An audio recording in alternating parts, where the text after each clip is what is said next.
മലയാളത്തിൻ്റെ കവിതയെ, വിശേഷിച്ച് 1960-കൾക്ക് ശേഷം രൂപപ്പെട്ട മലയാളത്തിൻ്റെ കാവ്യ പരിസരത്തെ ഏറ്റവും കൂടുതൽ സംവാദാത്മകമാക്കിയ പദങ്ങളിലൊന്ന്, പരികൽപ്പനകളിലൊന്ന് പാരമ്പര്യം എന്ന് പറയുന്നത്.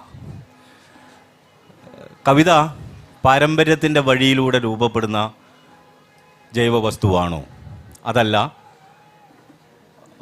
പാരമ്പര്യം ഓരോ കാലഘട്ടത്തിലെ കവിതയെയും സക്രിയവും സർഗാത്മകവും സംവാദാത്മകവുമാക്കുന്നുണ്ടോ? ഈ ചോദ്യം 1960-കൾക്ക് ശേഷം മലയാള കവിതയെ സംബന്ധിച്ച എല്ലാ തരത്തിലുള്ള ചർച്ചകളിലും ഒരർത്ഥത്തിലല്ലെങ്കിൽ മറ്റൊരർത്ഥത്തിൽ കടന്നു വന്നിട്ടുണ്ട്. ഈ ചർച്ചയെ ഏറ്റവും സക്രിയമാക്കി തീർത്ത കവിതകളിൽ ഒന്ന് സച്ചിദാനന്ദൻ്റെ കവിതയായിരുന്നു എന്നും വേണമെങ്കിൽ പറയാം. സത്യത്തിൽ എന്താണ് പാരമ്പര്യം, കവിതയെ സംബന്ധിച്ച് പാരമ്പര്യം എന്താണെന്ന് ചോദിക്കുമ്പോൾ ഏത് കയ്പിൻ്റെ കാകോളത്തെയും കാവ്യാമൃതമാക്കാനുള്ള കെൽപ്പിനെയാണ് കവിതയെപ്പറ്റി പറയുമ്പോൾ പാരമ്പര്യം എന്ന വാക്ക് ചേർന്ന് നിൽക്കുന്നത്. ഇത് ഏറ്റവും വൃത്തിയായി വിശദീകരിക്കാൻ പറ്റുന്ന കവിതയും സച്ചിദാനന്ദൻ്റെയാണ്. അവിടെ നിന്ന് സച്ചിദാനന്ദനിൽ നിന്ന് രാമനിലേക്ക് വന്ന് ഒരുപക്ഷെ ആധുനികാനന്തര കവിതയിൽ പി രാമചന്ദ്രൻ തൊട്ട് ഗോപികൃഷ്ണൻ വരെ, അതല്ലെങ്കിൽ ശ്രീകുമാർ കരിയാട് വരെയുള്ള ഒരു 10-15 ആൾക്കാരുടെ കവിതകൾ എടുത്ത് പരിശോധിക്കുമ്പോൾ ആ തലമുറയ്ക്ക് ശേഷം 1985-ൽ അവസാനിച്ചു എന്ന് കരുതുന്ന ഈ ആധുനികാനന്തര കാവ്യ ഭാവുകത്വത്തിൻ്റെ പരിസരത്തിന് ശേഷം രൂപപ്പെട്ട മോഹനകൃഷ്ണൻ കാലടിയിൽ നിന്ന്, പവിത്രൻ തീക്കുനിയിൽ നിന്ന് രൂപപ്പെട്ട് വന്ന് ഏറ്റവും പുതിയ 2005-ന് ശേഷം 2018 വരെ സോഷ്യൽ മീഡിയയിൽ പ്രത്യക്ഷപ്പെടുന്നതല്ല പറയണ്ടേ, സോഷ്യൽ മീഡിയ ആവിഷ്കരിക്കുന്ന കവിതയുടെ പുതിയ ഭാഷ്യങ്ങൾ, പുതിയ ഭാവുകത്വ പരിസരം, ഇവിടെയൊക്കെ പാരമ്പര്യം എന്ന പദം എത്ര കണ്ട് ആഴത്തിൽ പതിഞ്ഞിട്ടുണ്ട്, പാരമ്പര്യം എന്ന് പറയുന്ന ഈ സങ്കല്പം എത്രമാത്രം ആഴത്തിൽ പതിഞ്ഞിട്ടുണ്ട്, പിന്തുടർന്നു വരുന്നുണ്ട്. ഈ കാര്യങ്ങളെ മുഴുവൻ വിശദീകരിക്കാൻ ഈ ഇരിക്കുന്ന പ്രധാനപ്പെട്ട കവികൾക്കും നിരൂപക ശ്രേഷ്ഠൻ എന്ന് തന്നെ വിശേഷിപ്പിക്കാവുന്ന ബഷീർ മാഷ്ക്കും സാധിക്കും എന്നെനിക്ക് തോന്നുന്നു. ഞാൻ കൃത്യമായിട്ട് ഒരു ഒറ്റ കാര്യം മാത്രം പറഞ്ഞു വെച്ച് സച്ചിദാനന്ദ മാഷിക്ക് ഞാൻ മൈക്ക് കൊടുക്കും. സച്ചിദാനന്ദൻ്റെ കവിത ഒരുപക്ഷെ മലയാള കവിതയുടെ എഴുത്തച്ഛനിൽ ആരംഭിക്കുന്ന, മലയാള കവിതയുടെ പാരമ്പര്യത്തെക്കുറിച്ച് പറയുമ്പോൾ എഴുത്തച്ഛൻ വാമനപദത്തിൻ്റെ സ്വഭാവം എന്ത് എന്ന് പറയുമ്പോൾ എഴുത്തച്ഛനിൽ നിന്ന് കുമാരനാശാനിലേക്ക്, ആശാനിൽ നിന്ന് ചങ്ങമ്പുഴയിലേക്ക്, ചങ്ങമ്പുഴയിൽ നിന്ന് ബാലചന്ദ്രൻ ചുള്ളിക്കാടിലേക്ക്, ഇങ്ങനെ വലിയ പദങ്ങൾ ഊന്നിയാണ് മലയാള കവിത അതിൻ്റെ പാരമ്പര്യത്തെ തന്നെ സൂക്ഷിച്ചു വെച്ചത്. സച്ചിദാനന്ദൻ്റെ കവിത ഏത് സന്ദർഭത്തിലും മലയാള കാവ്യ പാരമ്പര്യത്തിൽ ഊന്നി സംസാരിക്കാൻ ശ്രമിച്ചപ്പോഴൊക്കെ മലയാളം കണ്ട ഏറ്റവും മികച്ച കവിതകൾ ഉണ്ടായിട്ടുണ്ട്. എഴുത്തച്ഛൻ എഴുതുമ്പോൾ വള്ളത്തോൾ വിളിക്കുന്നു, പരിണാമഗാഥ, കായ്ക്കരയിലെ മണ്ണ്, ഇവനെ കൂടി, ഇങ്ങനെ വലിയ വലിയ വലിയ കവിതകൾ രൂപപ്പെടുന്നതിൻ്റെ പിന്നിൽ കാവ്യ പാരമ്പര്യത്തിന്, മലയാള കവിതയുടെ പാരമ്പര്യത്തിന് ഒരു വലിയ സംഭാവന നൽകാനായിട്ടുണ്ട്. എന്നാൽ പാരമ്പര്യ കവിത എന്ന് പറഞ്ഞാൽ ഇതിൽ നിന്ന് മാറും. പാരമ്പര്യ കവിത എന്ന് പറയുമ്പോൾ കവിതയുടെ ഘടനാവിശേഷത്തെ, അതിൻ്റെ രൂപശില്പത്തെ പിന്തുടർന്ന് തന്നെ പോരുന്ന, ക്ലാസിക് കവിതയെ പിന്തുടർന്ന് വന്ന നിയോ ക്ലാസിക് കവിതയെ പോലെ, നിയോ ക്ലാസിക് കവിതയെ പിന്തുടർന്ന് വന്ന കാൽപ്പനിക കവിതയിലെ ആവർത്തനങ്ങളെ പോലെ. ഇപ്പം ചങ്ങമ്പുഴ ജീവിച്ച എന്താ പറയുക, ഈ കലൂര്, ഇടപ്പള്ളിയിൽ മാത്രം 144 കവികൾ ചങ്ങമ്പുഴയെ അനുകരിച്ചിരുന്നുവെന്നാണ്. ചങ്ങമ്പുഴ എഴുതിയ കാലഘട്ടത്തിൽ മലയാളത്തിൽ എഴുതിയവർ മുഴുവൻ ചങ്ങമ്പുഴ എഴുതിയതുപോലെ തന്നെ. പക്ഷേ ചങ്ങമ്പുഴയുടെ ഭാവലോകത്തെ പുനഃസൃഷ്ടിക്കാനായില്ല. ചങ്ങമ്പുഴ സൃഷ്ടിച്ച കാവ്യ പാരമ്പര്യത്തിൻ്റെ ഊർജത്തെ അനുകർത്താക്കൾക്ക് പിന്തുടരാനായില്ല. ഈ രണ്ട് വ്യത്യാസമുണ്ട്. ഈ വ്യത്യാസത്തിൽ ഊന്നിക്കൊണ്ട് മലയാള കവിതയുടെ പാരമ്പര്യ സ്വഭാവത്തെയും ഈ പാരമ്പര്യ സ്വഭാവത്തെ തൻ്റെ കവിത ആർജിച്ചതിൻ്റെ ആഴത്തെയും സച്ചിമാഷ് വിശദീകരിക്കുമെന്ന് എനിക്ക് തോന്നുന്നു.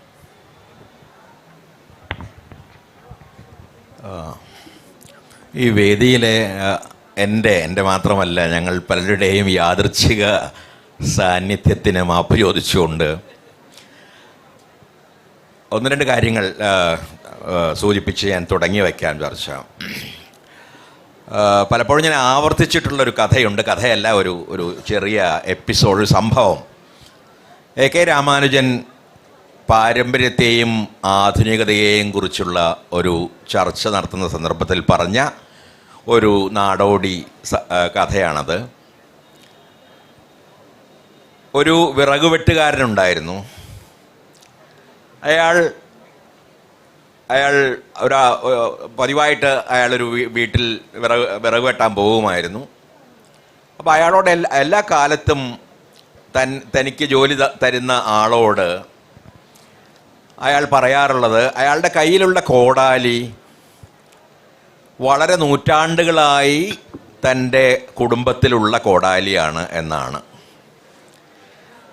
അപ്പോൾ ആ ജോലി നൽകുന്നയാൾ, ഞാൻ മറ്റു വാക്കുകളൊക്കെ ഒഴിവാക്കാൻ വേണ്ടി പറയുകയാണ്, ജോലി നൽകുന്നയാൾ ചോദിക്കുന്നുണ്ട്, അപ്പോൾ ഈ കോടാലിയുടെ അലക്, അതായത് അതിൻ്റെ വെട്ടുന്ന ഭാഗം, ഇരുമ്പ്, അതൊരിക്കലും മാറിയിട്ടില്ല, ഇരുമ്പ് തേഞ്ഞു പോവില്ലേ? അപ്പോൾ ഈ വിറകുവെട്ടുകാരൻ പറയുന്നു, തീർച്ചയായിട്ടും അത് സ്വാഭാവികമല്ലേ, ഇരുമ്പ് പതുക്കെ തേഞ്ഞില്ലാതാവും. അപ്പോഴൊക്കെ അത് ഞങ്ങൾ മാറ്റി വെച്ചിട്ടുണ്ട്, ആ അലക് മുഴുവൻ മാറ്റി വെച്ചിട്ടുണ്ട്. അപ്പോൾ പിടിയുടെ കാര്യമോ, മരം കൊണ്ടുള്ള പിടി ഇത്രയധികം നൂറ്റാണ്ടുകൾ അതേപടി നിലനിന്നു എന്ന് വിശ്വസിക്കാൻ കഴിയുന്നില്ല. അപ്പോൾ അയാൾ പറയുന്നു, പിടി ഇടയ്ക്കിടയ്ക്ക് മാറേണ്ടി വരാറുണ്ട്. അപ്പോൾ ഈ എനിക്ക് പാരമ്പര്യവും സമകാലീനതയും എന്ന് പറയുമ്പോൾ വളരെ സാർത്ഥകമായൊരു രൂപകമായി തോന്നാറുണ്ട് പലപ്പോഴും ഈ ഒരു സംഭവം. അലക് മാറി, പിടി മാറി, എന്നിട്ടും വിറക് വെട്ടുകാരൻ അവകാശപ്പെടുന്നത് അതേ കോടാലി, തൻ്റെ മുത്തച്ഛന്മാർ മുതൽ ഉപയോഗിച്ചിരുന്ന അതേ കോടാലിയാണ് താൻ ഉപയോഗിക്കുന്നത് എന്നാണ്. ഇത് അസംബന്ധമെന്ന് തോന്നിക്കാമെങ്കിലും അസംബന്ധമല്ല. കാരണം കവിതയെ നമ്മളൊരു അനുസ്യൂത ഊർജമായിട്ട്, അല്ലെങ്കിൽ നിരന്തരമായൊരു ചൈതന്യമായിട്ട് കാണുകയാണെങ്കിൽ, എല്ലാ കാലത്തെയും കവിത എന്ന് നാം വിളിക്കുന്ന വളരെ പെട്ടെന്നൊന്നും നിർവചിക്കാനാവാത്ത ഒരംശം നിലനിൽക്കുന്നുണ്ട്, അത് തുടർന്നു പോരുന്നുണ്ട്. അത് എഴുത്തച്ഛനും ഞാനുമായി അറിയാം, എത്ര നൂറ്റാണ്ട് ദൂരമുണ്ടെന്ന് പറഞ്ഞിട്ട് രവിവർമ്മ പറയുന്നുണ്ട്. അത്രയൊക്കെ ദൂരമുണ്ട്. നമ്മൾ എഴുത്തച്ഛൻ്റെ രീതിയിലല്ല, ഞങ്ങൾ ആരും ഇവിടെ ഇരിക്കുന്നവർ എഴുത്തച്ഛൻ്റെ രീതിയിലല്ല, ആശാൻ്റെ രീതിയിലല്ല, വള്ളത്തോളിൻ്റെയോ അല്ലെങ്കിൽ ചങ്ങമ്പുഴയുടെയോ രീതിയിലല്ല. അവിടെ നിന്നെല്ലാം മാറിയിട്ടുണ്ട്. പക്ഷെ അതേസമയം തന്നെ ഈ കവികളൊന്നുമില്ലായിരുന്നെങ്കിൽ ഞങ്ങളും ഉണ്ടാവുമായിരുന്നില്ല എന്ന പൂർണ്ണ ബോധ്യവും എനിക്ക് തോന്നുന്നു ഇന്ന് എഴുതുന്ന ഓരോ കവിക്കുമുണ്ട്. ഞങ്ങളുടെ എല്ലാം കവിതയെ സാധ്യമാക്കുന്നതിൽ, ആ പരിവർത്തനത്തെ സാധ്യമാക്കുന്നതിൽ അവരുടെയൊക്കെ കവിതയ്ക്ക് അവയുടേതായ ചില തരത്തിലുള്ള സംഭാവനകളുണ്ട്. അവരുടെയൊക്കെ തോളിൽ കയറി നിന്നാണ് ഞങ്ങൾ കൂടുതൽ ആഴം കാണുന്നുണ്ടെങ്കിൽ ആഴം കാണുന്നത്. അതുകൊണ്ട് തന്നെ ഈ പാരമ്പര്യത്തെ തള്ളിപ്പറയുക സാധ്യമല്ല. ആ അർത്ഥത്തിൽ ഈ കവിതയുടേതായ എന്തോ ഒന്ന് എഴുത്തച്ഛനെ വായിക്കുമ്പോഴും ആശാനെ വായിക്കുമ്പോഴും കബീറിനെ വായിക്കുമ്പോഴും ഒക്കെ ഞാൻ വായിക്കുന്നത് എൻ്റെ സമകാലീനരായ ചില കവികളെ ആണ് അവരിൽ ഞാൻ വായിച്ചെടുക്കുന്നത്. ഈ രീതിയിൽ അങ്ങനൊരു എല്ലാ കാലത്തും വർത്തമാനമായി തുടരുന്ന ഒരംശം ഭൂതത്തിൽ അല്ലെങ്കിൽ പാരമ്പര്യത്തിലുണ്ട്. അതിനെക്കുറിച്ചായിരിക്കണം ഒരുപക്ഷെ ആ വിറവുകിട്ടാരൻ പറഞ്ഞത് അതേ കോടാലിയാണ് ഞാൻ ഉപയോഗിക്കുന്നത് എന്ന്. കാരണം വർത്തമാനത്തോട് സംസാരിക്കുന്ന എന്തോ ഒരംശം ഉള്ള കവികളാണ് അത് നിലനിന്ന് പോന്നിട്ടുള്ളത്. എല്ലാ വർത്തമാനത്തും നമ്മൾ കവികൾ നിലനിൽക്കുന്നു എന്ന് പറയുമ്പോൾ വാസ്തവത്തിൽ ഉദ്ദേശിക്കുന്നത് കവികൾ അതായി തന്നെ നിലനിൽക്കുന്നു എന്നല്ല. ഓരോ തലമുറയ്ക്കും കണ്ടെടുക്കാവുന്ന അല്ലെങ്കിൽ പുതിയ രീതിയിൽ വായിക്കാവുന്ന എന്തോ ഒരംശം അവരിൽ ഉള്ളത് കൊണ്ടാണ് അവർ ഇപ്പോഴും നിലനിൽക്കുന്നത്. അല്ലാതെ അനശ്വരരാകാൻ വേണ്ടി എഴുതുകയോ അനശ്വരരായി തുടരുകയോ അല്ല ചെയ്യുന്നത്. ഇന്നത്തെ ഒരു സ്ത്രീവാദി ഒരു വായനക്കാരി വായിക്കുന്ന രാമായണം ഒരു പക്ഷേ എഴുത്തച്ഛൻ്റെ സമകാലീനർ വായിച്ച രാമായണമാകണമെന്നില്ല. വളരെ വ്യത്യസ്തമായ ഒരു വായനയുടെ സാധ്യത അതിലുണ്ട്. അതാണ് ഷേക്സ്പിയർ ആയാലും ഹോമർ ആയാലും നമ്മൾ പറയുന്ന വലിയ ക്ലാസിക്കൽ എന്നൊക്കെ വിശേഷിപ്പിക്കുന്ന കൃതികളായാലും ശരി, അവയൊക്കെ നിലനിൽക്കുന്നത് അവയിലൊക്കെ ഈ തരത്തിൽ ഉള്ള ഒരു നിത്യവർത്തമാനത്തിൻ്റെ ഒരു സാധ്യത, അല്ലെങ്കിൽ ഓരോ കാലത്തോടും സംസാരിക്കാൻ ഉള്ള ഏതോ ഒരു ശബ്ദം അതിലുണ്ട്. അനേക ശബ്ദങ്ങളുണ്ട് എല്ലാ കവിതയിലും. അതിലെ ഏതോ ശബ്ദം ഓരോ കാലത്ത് മാറി മാറി വരുന്ന തലമുറകളോട് സംസാരിക്കുന്നുണ്ട്. അപ്പോൾ പാരമ്പര്യത്തെക്കുറിച്ചുള്ള അത്തരമൊരു സങ്കല്പമാണ് എനിക്കുള്ളത്. അതായത് ഒരു തൈലപ്പാത്തിയിലിട്ട് സൂക്ഷിക്കുന്ന ഒരു ജഡം പോലെയുള്ളൊരു സാധനമല്ല പാരമ്പര്യം. അത് നിരന്തരമായി സ്വയം പുതുക്കുകയും സ്വയം മാറ്റുകയും ചെയ്തുകൊണ്ടാണ് നിലനിൽക്കുന്നത്. അതിലൂടെ തന്നെയാണ് നിലനിൽക്കുന്നത്. ഒരാൾ വന്നിട്ട് ഇപ്പം എലിയറ്റൊക്കെ പറയും വളരെ പ്രശസ്തമായ ലേഖനത്തിൽ ട്രഡീഷൻ ആൻഡ് ഇൻഡിവിജ്വൽ ടാലൻറ്റ്, പാരമ്പര്യവും വ്യക്തിപ്രതിഭയും എന്ന ലേഖനത്തിൽ അദ്ദേഹം പറയുന്നുണ്ട്, ഓരോ വ്യക്തിപ്രതിഭയും പാരമ്പര്യത്തെ തൻ്റേതായ രീതിയിൽ ചെറുതായിട്ട് മാറ്റുന്നുവെന്ന്. പക്ഷെ അതിനേക്കാളും നന്നായിട്ട് തോന്നിയില്ല എനിക്ക് ഈ രാമാനുജൻ്റെ രൂപകമാണ്. കാരണം അങ്ങനെ ഓരോ വ്യക്തിപ്രതിഭ മാറ്റുകയല്ല ചെയ്യുന്നത്. ഈ നമ്മൾ വായനയിലൂടെ തന്നെ ഈ പാരമ്പര്യത്തിൻ്റെ അർത്ഥങ്ങളെ മാറ്റുന്നുണ്ട്.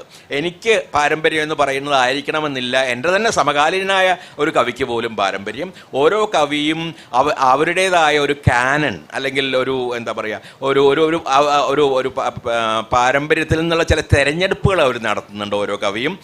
അതുമാത്രമല്ല, പാരമ്പര്യം എന്ന് ഇന്ന് പറയുമ്പോൾ നമ്മൾ ചുരുങ്ങിയത് ഒരു 3 പാരമ്പര്യങ്ങളെങ്കിലും കുറിച്ച് പറയേണ്ടതുണ്ട്. ഒന്ന് നമ്മുടെ മലയാള കവിതയുടെ പാരമ്പര്യം, മറ്റൊന്ന് ഇന്ത്യൻ കവിതയുടെ എന്ന് പറയാവുന്ന പഴയതും പുതിയതുമായൊരു പാരമ്പര്യം, ഒപ്പം തന്നെ ലോക കവിതയുടേതായ ഇത് മൂന്നും ചേരുന്ന ഏതോ ഒരു സ്ഥലത്ത് നിന്നുകൊണ്ടാണ് വാസ്തവത്തിൽ ഇന്നത്തെ ഒരു കവി അറിഞ്ഞായാലും അറിയാതെ ആയാലും എഴുതുന്നത്. അതുകൊണ്ട് പാരമ്പര്യം എന്ന് പറയുമ്പോൾ അതിനേക്കാളേറെ പാരമ്പര്യങ്ങൾ എന്ന് പറയാനാണ് ഇഷ്ടപ്പെടുക. വ്യക്തിപരമായിട്ടുള്ള വ്യത്യസ്തങ്ങളായ പാരമ്പര്യങ്ങൾ, അതുപോലെ വിഭിന്ന ഭാഷകളിലെയും വിഭിന്ന രാജ്യങ്ങളിലെയും പാരമ്പര്യങ്ങൾ, അങ്ങനെ ഒരു പക്ഷേ ബഹുവചനത്തിൽ മാത്രം നമുക്ക് ഉപയോഗിക്കാൻ കഴിയുന്ന ഒന്നുകൂടിയാണ് പാരമ്പര്യം. അത് ഡൈനാമിക് ആണ്, അത് നിരന്തരം മാറുന്നതാണ്. എവിടെയോ വെച്ച് നിലച്ചുപോയതല്ല, നിരന്തരമായി പുതുക്കപ്പെടുന്നത്, നിരന്തരമായി മാറുന്ന ഒന്നുമായി മാത്രമേ പാരമ്പര്യം എന്ന സംജ്ഞയെ എനിക്ക് സങ്കല്പിക്കാൻ കഴിയുന്നുള്ളൂ എന്നൊരു ആമുഖം. മാഷ് വളരെ കൃത്യമായി പറഞ്ഞു. സത്യത്തിൽ കവിത സത്യത്തിൽ ഒരു ക്ഷണമാണ്. എൻ്റെ കണ്ണിലൂടെ ജീവിതത്തെ ഇങ്ങനെ കാണാം എന്ന കവിയുടെ ക്ഷണം തന്നെയാണ് കവിത. ആ അർത്ഥത്തിൽ 1960കളിൽ മലയാള കവിതയുടെ പൊതുഭാവുകത്വം പാരമ്പര്യത്തിൽ നിന്ന് വിച്ഛേദിച്ച് മാറുന്ന സമയത്ത് നിരൂപണ രംഗത്ത്, അധ്യാപന രംഗത്ത്, ഭാഷാ സാഹിത്യത്തിൻ്റെ രംഗത്ത് സജീവമായി എഴുതിയിരുന്ന ആൾക്കാരിൽ ഒരാളാണ് M M Basheer, doctor M M Basheer. Basheer സാറിന് ഇതിലുള്ള കമൻ്റ് എന്താണ് എന്ന് അറിയാൻ.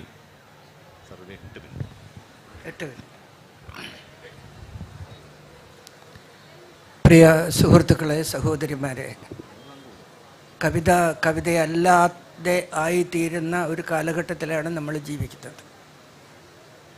ഇവിടെ നിന്നുകൊണ്ട് നമ്മൾ പാരമ്പര്യത്തെക്കുറിച്ചും പാരമ്പര്യ കവിതയെക്കുറിച്ചും ചർച്ച ചെയ്യുന്നത് എന്തുകൊണ്ടും ഒരു നല്ല കാര്യമായിട്ടാണ് ഞാൻ കണക്കാക്കുന്നത്. ഇന്ന് ജീവിച്ചിരിക്കുന്ന നമ്മുടെ പ്രിയ കവികളായ സച്ചിദാനന്ദനെയും രാമനെപ്പോലെയും ഒക്കെയുള്ള കവികളെ മാറ്റി നിർത്തിയാൽ അവർ പുതിയ കവികളല്ല, അവർ പഴയ കവികളാണ്. പുതിയ സംവേദനം നടത്താൻ വേണ്ടി ശ്രമിച്ചുകൊണ്ടിരിക്കുന്ന പുതിയ ഭാവുകത്വത്തിൻ്റെ കവികളായി അവർ പരിണമിച്ചുകൊണ്ടിരിക്കുന്നവരാണ്. എന്നാലും അവർ പ്രായം കൊണ്ട് പഴയ കവികളാണ്. അവരെ ഞാൻ മാറ്റി നിർത്തിയിട്ട് പുതിയ കവികളിലേക്ക് വരുമ്പോഴാണ് ഞാൻ ആദ്യം പറഞ്ഞ കവിതയല്ലാത്ത കവിതയുടെ കാലഘട്ടത്തിലാണ് നമ്മൾ ജീവിക്കുന്നത് എന്ന് പറഞ്ഞത്. മലയാള കവിതയുടെ പാരമ്പര്യം അന്വേഷിച്ചു പോയാൽ വളരെയേറെ പറയാനുണ്ട്. മലയാളത്തിലെ ആദ്യ കൃതിയായി നമ്മൾ കണക്കാക്കുന്നത് രാമചരിതത്തെയാണ്. രാമചരിതം ആരെഴുതിയെന്നോ ഏത് കാലഘട്ടത്തിൽ എഴുതിയെന്നോ ഇന്നും വ്യക്തമല്ല. ഏതാണ്ട് 12ാം നൂറ്റാണ്ടിൻ്റെ അവസാന കാലഘട്ടത്തിൽ ഒരു ചീരാമൻ എന്ന ഒരു കവി ഊഴിയിൽ ചെറിയവർക്ക് അറിയുമാർ ഉര ചെയ്വേൻ എന്ന് പറഞ്ഞുകൊണ്ട് ഈ ലോകത്തെ ചെറിയ ആൾക്കാർക്ക്, സാധാരണക്കാരായ ആൾക്കാർക്ക്, പാമരന്മാർക്ക് വായിച്ചറിയാൻ വേണ്ടി എഴുതുന്നു എന്ന് പറഞ്ഞ് എഴുതിയതാണ്. അത് തമിഴ് ഭാഷയോട് വളരെ അടുപ്പമുള്ള ഒരു ഭാഷാ ശൈലിയിലാണ് എഴുതിയിരിക്കുന്നത്. പുനൽ ചോരും കണ്ണോടുടലം പൊടിയാൽ അണിന്ത് വീണ് പിരണ്ടിനിയാരെന്നെ പോറ്റുമതെൻ്റെ ഇകൽ മിക്കഴിയും കരാതികളാം വല്ലാഴി തടന്ത് കടന്ത നീ മകോദരനാം ഇനിതായോടും ചെറുതോട് കടപ്പതിന് എന്ത് അറച്ചിളച്ചിതയ്യ. സീതയുടെ വിലാപമാണ് ആവിഷ്കരിക്കുന്നത്. ഞാൻ അതിലേക്ക് അധികം കടക്കുന്നില്ല. ഒരു ക്ലാസ്സിനുള്ള ആൾക്കാരല്ല, വളരെ കൂടുതൽ ആൾക്കാരായതുകൊണ്ട് ഞാൻ അതിൻ്റെ വിശദാംശങ്ങളിലേക്കൊന്നും ഈ അവസരത്തിൽ കടക്കുന്നില്ല. ഏതാണ്ട് 12ാം നൂറ്റാണ്ടിൻ്റെ അവസാനമോ 13ാം നൂറ്റാണ്ടിൻ്റെ ആരംഭത്തിലോ ഒരു കവി, തിരുവിതാംകൂറിലെ ഒരു മഹാരാജാവിൻ്റെ ഒരു സഹോദരനായ ഒരു കവി യുദ്ധസന്നദ്ധരായ സ്വന്തം ഭടന്മാരെ ഉത്തേജിപ്പിക്കാൻ വേണ്ടി എഴുതിയതാണ് എന്നാണ് പണ്ഡിതന്മാർ പറയുന്നത്. എന്തായാലും 12ന്റെ അവസാനമോ 13ന്റെ ആരംഭത്തിലോ ഉണ്ടായ ഈ കവിതയ്ക്ക് ശേഷം കണ്ണശന്മാർ 3 മഹാകവികൾ ഉണ്ടായിരുന്നു. അവരുടെ ഭാഷയും ഏതാണ്ട് സമാനമായിരുന്നു. അവർ ഈ രാമചരിതകാരൻ തൽഭവങ്ങളാണ് ഉപയോഗിച്ചിരുന്നതെങ്കിൽ തത്സമ പദങ്ങൾ തന്നെ സംസ്കൃതത്തിൽ നിന്ന് സ്വീകരിക്കുന്ന പദങ്ങൾ അതേപടി സ്വീകരിക്കുന്നതാണ് തത്സമങ്ങൾ. അതിലെന്തെങ്കിലും മാറ്റം വരുത്തി പ്രയോഗിക്കുമ്പോഴാണ് തൽഭവങ്ങളാകുന്നത്. രാമചരിതത്തിൽ നിന്ന് നമ്മുടെ കണ്ണശന്മാരിലേക്ക് കടക്കുമ്പോൾ ഈ തൽഭവങ്ങൾ പദങ്ങൾ ഉപയോഗിച്ച് തുടങ്ങിയതായി കാണാൻ സാധിക്കും. മറ്റ് ഭാഷാപരമായ പ്രത്യേകതകൾ താരതമ്യപ്പെടുത്തിയാൽ ഏതാണ്ട് സമാനമായ രീതിയിൽ തന്നെയാണ് രാമചരിതകാരന്മാരുടെയും ഈ കണ്ണശ കവികളുടെയും ഭാഷാ ശൈലികളിൽ കാണുന്നത്. അവിടെ നിന്ന് കൃഷ്ണഗാഥയിലേക്കും എഴുത്തച്ഛൻ കൃതികളിലേക്കും കുഞ്ചൻ നമ്പ്യാരുടെ കൃതികളിലേക്കും അതിന് ഇടയിൽ ഒരു ഉണ്ണായി വാര്യർ എന്ന് പറയുന്ന ഒരു അസാധാരണ പ്രതിഭാശാലിയായ ഒരു കവിയുടെയും കാവ്യങ്ങളിലേക്ക് നമ്മൾ കടന്നു കയറുന്നത് കാണാൻ സാധിക്കും. അതേ കാലഘട്ടത്തിൽ ഏതാണ്ട് ഉണ്ണായി വാര്യരുടെയൊക്കെ കാലത്ത് ജീവിച്ച കുഞ്ചൻ നമ്പ്യാർ, പിന്നെ ജ്ഞാനപ്പാനയുടെയും ശ്രീകൃഷ്ണ കർണാമൃതത്തിൻ്റെയും കവിയായ പൂന്താനം, കുറേ കവികളുണ്ട്. പൂന്താനം എൻ്റെ കവി ആര് എന്ന് ചോദിച്ചാൽ ഇപ്പോഴും ഞാൻ പറയും പൂന്താനമാണെന്ന്. കാരണം എന്താണെന്ന് വെച്ചാൽ കുട്ടിക്കാലത്ത് ഞാൻ കേട്ട് പഠിച്ചത് പൂന്താനത്തെയാണ്. എൻ്റെ ഉമ്മ അധികം വിദ്യാഭ്യാസമൊന്നുമില്ല ഉള്ള സ്ത്രീ ആയിരുന്നില്ല. പക്ഷേ അവർ പൂന്താനത്തിൻ്റെ ജ്ഞാനപ്പാനയും എഴുത്തച്ഛൻ്റേതെന്ന് വിശ്വസിക്കുന്ന ഹരിനാമകീർത്തനവും ചൊല്ലി നടക്കാറുണ്ടായിരുന്നു. ഒരു വിദ്യാഭ്യാസവും ഇല്ലാത്ത ഒരു മുസ്ലിം സ്ത്രീ എങ്ങനെയാണ് പൂന്താനത്തിൻ്റെ ജ്ഞാനപ്പാനയും ഹരിനാമകീർത്തനവും ചൊല്ലി നടന്നത് എന്ന് എന്നെ പലപ്പോഴും അത്ഭുതപ്പെടുത്താറുണ്ട്. കുറച്ച് മുതിർന്നതിന് ശേഷം ഞാൻ ചോദിച്ചു, ഉമ്മ നിങ്ങൾ എങ്ങനെയാണ് ഇത് പഠിച്ചത്? അപ്പോൾ അവർ പറഞ്ഞു, മോനെ, എൻ്റെ വീട്ടിനടുത്ത് ധാരാളം ഹിന്ദു സുഹൃത്തുക്കളുണ്ടായിരുന്നു. ഞങ്ങളൊക്കെ ബന്ധുക്കളെ പോലെയാണ് കഴിഞ്ഞത് അന്ന്. ഞങ്ങൾ ഈ വൈകുന്നേരത്ത് സന്ധ്യാനാമത്തിന് അവരിയ്ക്കുമ്പോൾ, കുട്ടികളിരിക്കുമ്പോൾ ഞങ്ങളും ചെന്നിരിക്കും. മുസ്ലിം കുട്ടികളായി ഞങ്ങളും ചെന്നിരുന്ന് അതൊക്കെ ചൊല്ലി പഠിക്കാറുണ്ടായിരുന്നു. ഞങ്ങൾ ഖുർആൻ ഓതുമ്പോൾ അവർ ഞങ്ങളുടെ അടുത്ത് വന്ന് ഖുർആൻ ചൊല്ലുമായിരുന്നു. അങ്ങനെ ഒരു കാലഘട്ടം ഉണ്ടായിരുന്നു. നിങ്ങൾക്ക് ഇത് പറഞ്ഞാൽ മനസ്സിലാവില്ല എന്ന് പറയുകയുണ്ടായി. എൻ്റെ കവി അതുകൊണ്ട് എനിക്കിപ്പോഴും ഏറ്റവും എന്നെ സ്പർശിച്ച, എൻ്റെ ജീവിതത്തിൻ്റെ പല ഘട്ടങ്ങളിലും എനിക്ക് വെളിച്ചം നൽകിയ ഒരു കവിയായിട്ടാണ് ഞാൻ പൂന്താനത്തെ കാണുന്നത്. പൂന്താനം ഇന്നും ജീവിക്കുന്നുണ്ട്. പൂന്താനം സമകാലികനായ ഒരു കവിയായി എങ്ങനെ പെടുന്നു എന്നുള്ളത് നമ്മൾ അന്വേഷിക്കേണ്ട ഒരു കാര്യമാണ്. പാരമ്പര്യം എന്ന് പറയുമ്പോൾ അത് ഏതെങ്കിലും ഒരു കാലഘട്ടത്തിൽ തറഞ്ഞുപോയ കവികളെക്കുറിച്ച് പറയുന്നതല്ല. കാലാകാലങ്ങളിൽ മാറിക്കൊണ്ടിരിക്കുകയും എല്ലാ കാലഘട്ടത്തിൻ്റെയും ഭാവുകത്വങ്ങളെ സമീകരിക്കുകയും അതോടുകൂടി അതിലൂടെ ഒരു പുതിയ സംവേദന ക്രമം ഉണ്ടാക്കുകയും ചെയ്യുന്ന കവികളാണ് പാരമ്പര്യത്തിൻ്റെ യഥാർത്ഥ കവികൾ. അങ്ങനെ നമ്മുടെ കവികളെ വിലയിരുത്താൻ ശ്രമിക്കുമ്പോൾ ഒരു എഴുത്തച്ഛനോ ഒരു ഉണ്ണായി വാര്യരോ ഒരു പൂന്താനമോ ഒക്കെ മഹാകവികളായി ഉയർന്നു നിൽക്കുന്നത് കാണാൻ സാധിക്കും. പിന്നെ ഇങ്ങോട്ട് വരുമ്പോൾ ആശാൻ്റെയും വള്ളത്തോളിൻ്റെയും ഉള്ളൂരിൻ്റെയും ഒക്കെ കാവ്യ പാരമ്പര്യങ്ങളിലേക്ക് നമ്മൾ കടക്കേണ്ടതുണ്ട്. അതേ കാലഘട്ടത്തിൽ തന്നെ ആശാൻ 1924 മരണപ്പെട്ടത്. അപ്പോൾ നമ്മുടെ 2 മഹാകവികൾ ജീവിച്ചിരിപ്പുണ്ട്.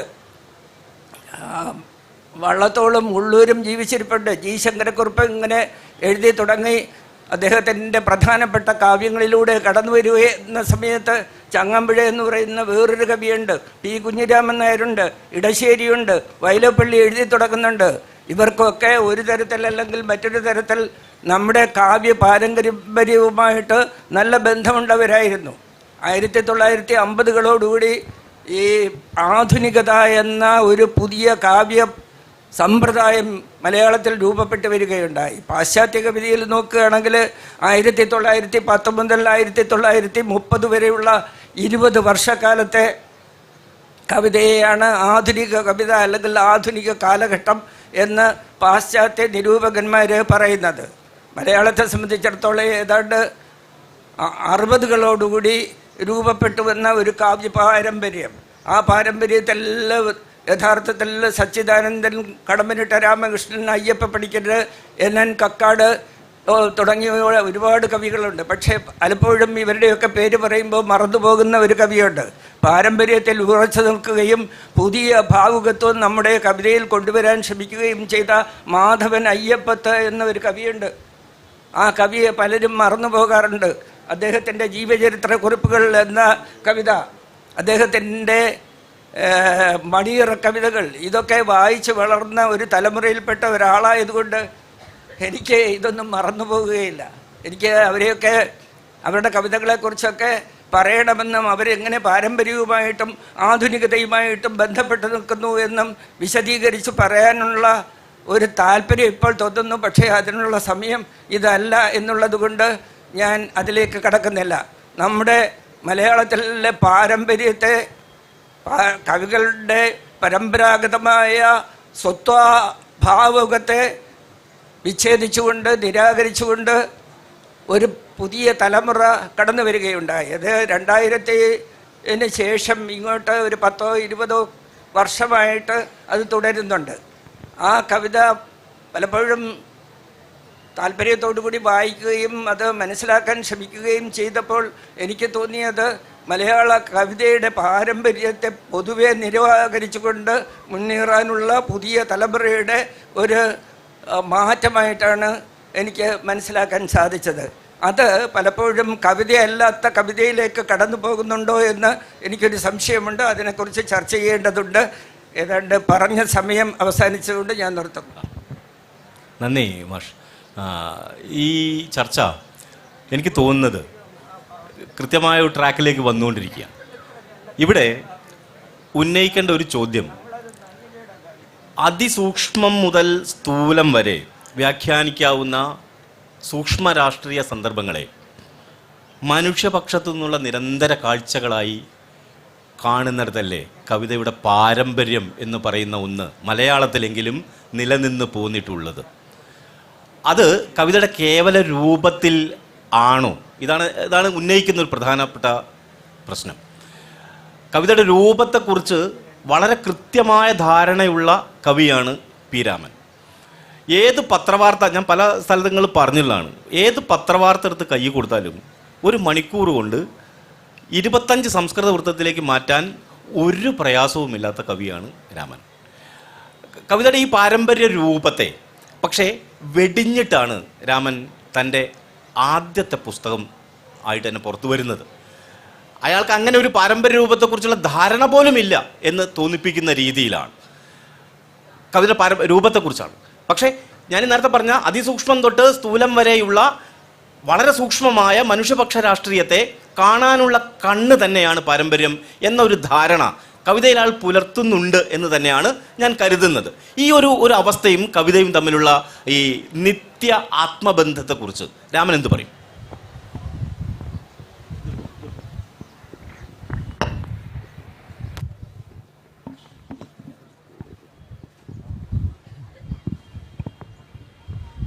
രണ്ട് കാര്യങ്ങളാണ് പാരമ്പര്യത്തെക്കുറിച്ച്, കാവ്യ പാരമ്പര്യത്തെക്കുറിച്ച് എനിക്ക് പറയാനുള്ളത്. അതിലൊന്ന്, സച്ചിമാഷ് നേരത്തെ സൂചിപ്പിച്ചു, അത് പാരമ്പര്യം എന്നല്ല പറയേണ്ടത്, പാരമ്പര്യങ്ങൾ എന്നാണ് പറയേണ്ടത്. വളരെ പ്രധാനപ്പെട്ട ഒരു കാര്യമായിട്ട് ഞാൻ വിചാരിക്കുന്നു. മലയാളത്തിൻ്റെ ഏറ്റവും ഇങ്ങേയറ്റത്ത് നിന്ന് എഴുതി തുടങ്ങിയ ഒരാൾ എന്നുള്ള നിലയിൽ പാരമ്പര്യം എന്നല്ല പറയേണ്ടത്, പാരമ്പര്യങ്ങൾ എന്ന് തന്നെയാണ് തീർച്ചയായിട്ടും പറയേണ്ടത്. അതിൽ ചില പാരമ്പര്യങ്ങൾക്ക്, മലയാള കവിതയുടെ ചരിത്രം എടുത്തു നോക്കിയാൽ അതിനകത്ത് പല പാരമ്പര്യങ്ങളുണ്ട് എന്നുള്ളതാണ് സത്യം. പക്ഷേ അതിൽ ചില പാരമ്പര്യങ്ങൾ മറ്റു പല കാരണങ്ങൾ, കാവ്യബാഹ്യമായ കാരണങ്ങൾ കൊണ്ടൊക്കെ ആവാം, മുഖ്യധാരയിലേക്ക് വരികയും പല പാരമ്പര്യങ്ങളും അരികിലേക്ക് മാറ്റി നിർത്തപ്പെടുകയും ചെയ്തിട്ടുണ്ട്. ഭാരതീയ പുരാണേതിഹാസങ്ങളാൽ വൻതോതിൽ സ്വാധീനിക്കപ്പെട്ട, ഒരു പരിധിവരെ സംസ്കൃതവൽക്കരിക്കപ്പെട്ട ഒരു പാരമ്പര്യം, ഒരു ധാര മലയാള കവിതയിലെ മുഖ്യധാരയായിട്ട് പിൽക്കാലത്ത് വികസിച്ചു വന്നു. എനിക്ക് തോന്നുന്നു ഒരു 14-ാം നൂറ്റാണ്ട് മുതലൊക്കെ, 14-ാം നൂറ്റാണ്ടിനൊക്കെ മുതൽ ഇങ്ങോട്ട് അങ്ങനെ ഒരു ധാര വികസിച്ച് വരികയുണ്ടായി, ശക്തമായി. പക്ഷേ അതിനും പുറത്ത് മറ്റ് ധാരകൾ തീർച്ചയായിട്ടും ഉണ്ട്. ഇത് മലയാളത്തിൽ മാത്രമല്ല ഏത് ഭാഷയിലും അങ്ങനെ തന്നെയാണെന്ന് ഞാൻ കരുതുന്നു. ഇപ്പോൾ അറബ് കവിതയൊക്കെ വായിക്കുമ്പോൾ ഞാൻ ശ്രദ്ധിച്ചിട്ടുള്ളൊരു കാര്യം, ഏറ്റവും പുതിയ അറബ് കവിതയിലും ഇസ്ലാമിനും മുമ്പുള്ള സുമേരിയൻ സംസ്കാരത്തിലേക്കൊക്കെയാണ് വേരുകൾ പോകുന്നത്. സുമേരിയൻ ദേവതമാരെക്കുറിച്ചൊക്കെ അവർ എഴുതുന്നു ഇപ്പോൾ എന്ന് പറഞ്ഞതുപോലെ ശരിക്കും മലയാള കവിതയുടെ ഒരു ശക്തമായ വേര് കിടക്കുന്നത് ഈ സംസ്കൃത അല്ലെങ്കിൽ പുരാണേതിഹാസ സ്വാധീനത്തിന് മുമ്പുള്ള കവിതയിലേക്കാണ്. ഞാൻ ഉദ്ദേശിക്കുന്നത് സംഘം കവിതയിലേക്കാണ്. തമിഴ് കവിതയുടെയൊക്കെ ഒരു പാരമ്പര്യം നമുക്കുണ്ട്. പക്ഷേ ആ പാരമ്പര്യത്തെ നമ്മൾ വിസ്മരിച്ചു.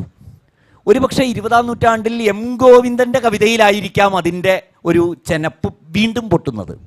അപ്പോൾ ഈറൻ തിരുവാതിരക്കാറ്റിൽ ഈരായിരം മുറമെടഞ്ഞു എന്നൊക്കെ പറഞ്ഞ് ഗോവിന്ദൻ എഴുതുമ്പോൾ ആ ഒരു ശൈലി, ആ ഒരു ഭാഷ ഒക്കെ പലപ്പോഴും മലയാളത്തിൻ്റെ ഈ സംസ്കൃതവൽക്കരിക്കപ്പെട്ട മുഖ്യധാരാ പാരമ്പര്യത്തോടല്ല ഇണങ്ങി നിൽക്കുന്നത്. അതിനും മുമ്പുള്ള സംഘകാല പാരമ്പര്യത്തിലേക്കാണ്. സംഘകാലഘട്ടത്തിലേക്ക് പല കവികളും കേരളീയരായിരുന്നു, മലയാളികളായിരുന്നു. പക്ഷേ നമ്മൾ ആ കവിതയിലേക്ക് വേരന്വേഷിച്ച് പുതിയ കവികൾ പോകേണ്ട കാലം ആണ് ഇപ്പോൾ എന്ന് ഞാൻ വിചാരിക്കുകയാണ്. മുഖ്യധാരാ പാരമ്പര്യത്തിലേക്ക് മാത്രമല്ല, അതിനപ്പുറമുള്ള പാരമ്പര്യങ്ങൾ നമ്മൾ കണ്ടെടുക്കേണ്ടിയിരിക്കുന്നു എന്നുള്ളതാണ് പ്രധാനപ്പെട്ട ഒരു കാര്യം, ഞാൻ പറയാൻ ഉദ്ദേശിക്കുന്ന ഒരു കാര്യം. അതേപോലെ പല പാരമ്പര്യങ്ങളുണ്ട്. ഇപ്പോൾ ഒരു ഉദാഹരണത്തിന് ഞാൻ കഴിഞ്ഞ ദിവസം സഞ്ജയൻ്റെ കവിതകൾ വീണ്ടും എടുത്ത് വായിച്ചു. സഞ്ജയൻ്റെ കവിതകൾ ഇപ്പോൾ വായിക്കുമ്പോൾ ശരിക്കും നമ്മൾ ഹാസ്യ കവി എന്ന് പറഞ്ഞ് ലേബലൊട്ടിച്ച് മാറ്റി നിർത്തിയൊരു കവിയാണ് സഞ്ജയൻ. M.R. നായർ ഹാസ്യ സാഹിത്യകാരൻ എന്ന് പറഞ്ഞാൽ മാറ്റി അങ്ങോട്ട് ഒരു മൂലയ്ക്ക് തള്ളി ലേബലും ഒട്ടിച്ച് വെച്ചു. പക്ഷേ ഇപ്പോൾ നിങ്ങൾ സഞ്ജയൻ്റെ കവിതകൾ എടുത്ത് വായിച്ചു നോക്കൂ. വളരെ പുതുമയുള്ളതും വ്യത്യസ്തവുമാണ് അദ്ദേഹത്തിൻ്റെ കവിതകൾ, അന്നെഴുതിയ കവിതകൾ ഇന്ന് വായിക്കുമ്പോൾ. കാരണം ഇന്ന് നമുക്ക് ഹാസ്യ കവിത എന്ന് പറഞ്ഞൊരു പരികല്പന ഇല്ല. നമുക്ക് അങ്ങനെ ഒരു പരികല്പനയുടെ ആവശ്യമില്ല, അങ്ങനെ ഒരു വേർതിരിവിൻ്റെ ആവശ്യമില്ല, മൂലക്കിരുത്തേണ്ട ആവശ്യമില്ല. കുഞ്ചൻ നമ്പ്യാരെ ഇന്ന് മലയാളത്തിൻ്റെ മഹാകവിയാണ് നമ്മൾ അംഗീകരിച്ചു കഴിഞ്ഞൊരു കാര്യമാണ്. ഒരു കാലത്ത് ഹാസ്യ കവിയായിരുന്നു അദ്ദേഹം. സഞ്ജയനും അങ്ങനെയാണ്. അപ്പോൾ ഇങ്ങനെയുള്ള ഹാസ്യ കവിതയുടെ പാരമ്പര്യം അത് മുഖ്യധാരയിൽ നിന്ന് മാറി നിന്നിരുന്നൊരു പാരമ്പര്യമാണ്. നമ്മൾ തിരിച്ചുപോയി വായിക്കേണ്ട പാരമ്പര്യമാണ്. ഇങ്ങനെ പല പാരമ്പര്യങ്ങൾ ഉണ്ട്. ഞാൻ അടുത്ത കാലത്ത് മറ്റൊരു വായനാനുഭവം കൂടി പറയാണ്. അശോകൻ മറയൂർ എഴുതിയ പച്ച വീട് എന്നുള്ള കവിതാ സമാഹാരത്തിലെ കവിതകളിലൂടെ കടന്നു പോയപ്പോൾ അതിനകത്ത് ആദിവാസി വാങ്മയ പാരമ്പര്യത്തിൻ്റെ തുടർച്ചയാണ്. ആദിവാസി കവിത പാരമ്പര്യത്തിൻ്റെ ഒരു തുടർച്ച തീർച്ചയായിട്ടും ആ കവിതകളിൽ കാണാനുണ്ട്. അതേപോലെ D. അനിൽകുമാർ എന്നൊരു കവിയുണ്ട്. D. അനിൽകുമാർ തിരുവനന്തപുരത്ത് വിഴിഞ്ഞത്ത് നിന്ന് വരുന്ന കവിയാണ്. അനിൽകുമാറിൻ്റെ കവിതയിലെ ഭാഷ എന്ന് പറയുന്ന, അനിൽകുമാർ ഉപയോഗിക്കുന്ന ഭാഷ കടൽ തീരത്തെ സാധാരണ മനുഷ്യരുടെ ഭാഷയാണ്. ശരിക്കും അനിൽകുമാറിൻ്റെ കവിത വായിക്കുമ്പോൾ അനിൽ താളാത്മകമായിട്ടുള്ളൊരു ഗദ്യത്തിലാണ് എഴുതുന്നത്. അനിലിൻ്റെ കവിത വായിക്കുമ്പോൾ നമുക്ക് കൃത്യമായിട്ട് മനസ്സിലാവും മലയാളത്തിൻ്റെ നെയ്തൽ തിണയുടെ പാരമ്പര്യം പിന്തുടരുന്ന, സംഘകാലം തൊട്ടുള്ള നെയ്തൽ തിണയുടെ പാരമ്പര്യം പിന്തുടരുന്ന വളരെ ചെറുപ്പക്കാരനായിട്ടുള്ളൊരു കവിയാണ് D. അനിൽകുമാർ എന്ന് നമുക്ക് മനസ്സിലാവും. ഇങ്ങനെ പുതിയ എന്താ പറയുക, മുഖ്യധാരയ്ക്ക് പുറത്ത് നിൽക്കുന്ന പാരമ്പര്യങ്ങളെ വീണ്ടെടുക്കുക എന്ന് പറയുന്നത് വളരെ പ്രധാനപ്പെട്ട ഒരു കാര്യമാണ്. അതേപോലെ തന്നെ ഞാൻ പറയാൻ ഉദ്ദേശിച്ച രണ്ടാമത്തെ കാര്യം ജീവിത പാരമ്പര്യങ്ങൾ. കേരളത്തിലെ കവിതാ പാരമ്പര്യം മാത്രം ആലോചിച്ചാൽ പോരല്ലോ, ജീവിത പാരമ്പര്യങ്ങളുണ്ട്. പല പല പല പല എണ്ണിയാലൊടുങ്ങാത്ത ജീവിത ശൈലികൾ, ജീവിത പാരമ്പര്യങ്ങൾ, സംസ്കാര പാരമ്പര്യങ്ങൾ നമുക്കുണ്ട്. ആ സംസ്കാര പാരമ്പര്യങ്ങളിൽ ഞങ്ങളെല്ലാം നമ്മുടെ കവിതയിൽ വന്നിട്ടുണ്ടോ എന്നുള്ള പുനരാലോചന നടത്തേണ്ട ഒരു സമയം കൂടിയാണിതെന്ന് വിചാരിക്കുന്നു. ഈ പറഞ്ഞ മലയാളിയുടെ ജീവിത പാരമ്പര്യങ്ങളിൽ പലതും കവിതയിലേക്ക്, മുഖ്യധാരാ കവിതയിലേക്ക് വിശേഷിച്ചും ഇനിയും കടന്നു വന്നിട്ടില്ല.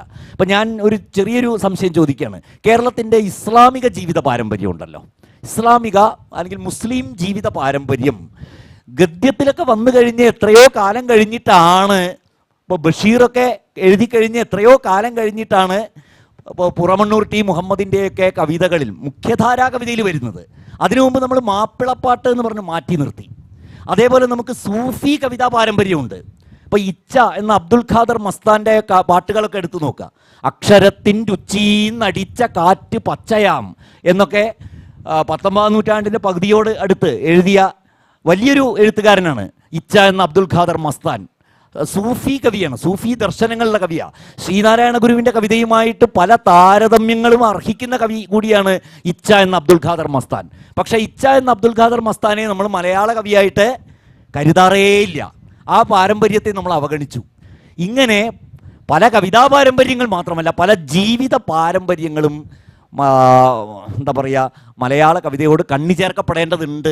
കേരളീയ മുസ്ലിം ജീവിതം വളരെ വൈകി പുറമണ്ണൂർ ടി മുഹമ്മദിനെ പോലെയൊക്കെയുള്ള കവികളുടെ കാലത്തോടു കൂടിയാണ് 50കളുടെ ഒടുവിലോ 60കളിലൊക്കെയാണ് മുഖ്യധാരാ കവിതയിൽ വരുന്നത്. അതേപോലെ തന്നെ കേരളീയ ക്രൈസ്തവ പാരമ്പര്യം, നമുക്ക് പുത്തൻപാന തൊട്ടുള്ള ക്രിസ്തുമത ആശയങ്ങൾ വിവരിക്കുന്ന ബൈബിൾ കഥ പറയുന്ന കവിതകളുണ്ട്. ക്രിസ്തുവിൻ്റെ ജീവചരിത്രം മഹാകാവ്യമായിട്ടുണ്ട്. പക്ഷെ അതല്ലല്ലോ, കേരളീയ ക്രൈസ്തവ ജീവിത പാരമ്പര്യം വേറെയാ, ഒന്ന് മാറിയിട്ടാണ് നിൽക്കുന്നത്. കേരളീയ ക്രൈസ്തവ ജീവിത പാരമ്പര്യം വളരെ വൈകി, ഗദ്യത്തിലൊക്കെ പൊൻകുന്നം വർക്കിയെ പോലെയൊക്കെയുള്ള എഴുത്തുകാരൊക്കെ വന്നു കഴിഞ്ഞ് വീണ്ടും ദശാബ്ദങ്ങൾ കഴിഞ്ഞിട്ട് ആണ് മലയാള കവിതയിൽ കേരളീയ ക്രൈസ്തവ ജീവിത പാരമ്പര്യം വരുന്നത്. എൻ്റെ ഒരു നോട്ടത്തിൽ സിസ്റ്റർ മേരി ബെനീഞ്ച എഴുതുന്നുണ്ട്. കവിതാരാമം എന്നുള്ള പുസ്തകം വരുന്നത് സാഹിത്യമഞ്ജരി വന്ന കാലത്ത് തന്നെയാണ്. 26-ലോ 27-ലൊക്കെയാണ് കവിതാരാമം എന്നുള്ള സിസ്റ്റർ മേരി ബെനീഞ്ചയുടെ സമാഹാരം വരുന്നത്. പക്ഷേ 28-ലാണ്, 1928-ലാണ്. പക്ഷേ വള്ളത്തോൾ കവിതയെ നമ്മൾ എവിടെ നിർത്തി? സിസ്റ്റർ മേരി ബെനീഞ്ചയുടെ കവിതാരാമത്തെ നമ്മൾ എവിടേക്ക് തള്ളി എന്ന് ആലോചിക്കേണ്ട ഒരു വിഷയമാണ്. അതും കഴിഞ്ഞ് KC ഫ്രാൻസിസിൻ്റെയൊക്കെ കവിതകളിലാണ് കേരളീയ ക്രൈസ്തവ കുടുംബാന്തരീക്ഷം മലയാള കവിതയിലേക്ക് വരുന്നത്. ഒരു കവിതയിൽ ഫ്രാൻസിസ് മാഷ് എഴുതുന്നുണ്ട്, ഒരു ഉദാഹരണമായിട്ട് ഞാൻ പറയാണ്. മേരി എന്ന കുട്ടിയെക്കുറിച്ചുള്ളൊരു കവിതയാണ്. മേരിയോട് മുതിർന്ന അവർ ചോദിക്കുകയാണ്, മാമൂൻ ഇന്നെന്തു കൂട്ടി നീ പെണ്ണേ, മീമി ചുട്ടതാണ് അമ്മിച്ചി തന്നേ, കള്ളി നീയതിയിൽ എന്തൊക്കെ തിന്നു, മുള്ളു മാത്രം ഞാൻ തുപ്പിക്കളഞ്ഞു, കണ്ണു രണ്ടും വയറ്റിൽ മുളച്ച് വൻമരങ്ങളായി വന്നാലോ പെണ്ണേ, മാന്തളിഞ്ഞ് ഒറ്റ കണ്ണല്ലേയുള്ളൂ, മാറി നിന്നവൾ കൊഞ്ഞനം കാട്ടും എന്നാണ്.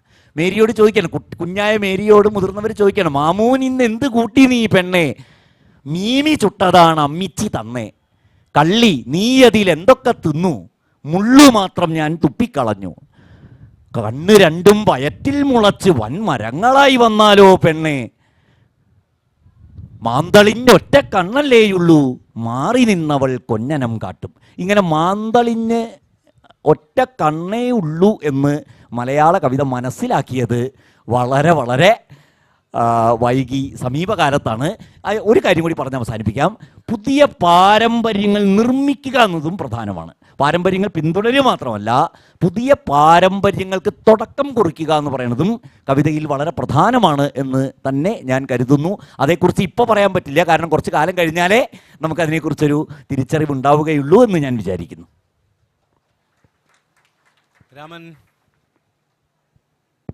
രാമൻ മുന്നോട്ട് വെച്ചത് ഞാൻ ഒറ്റ വാക്കിൽ ചുരുക്കാം.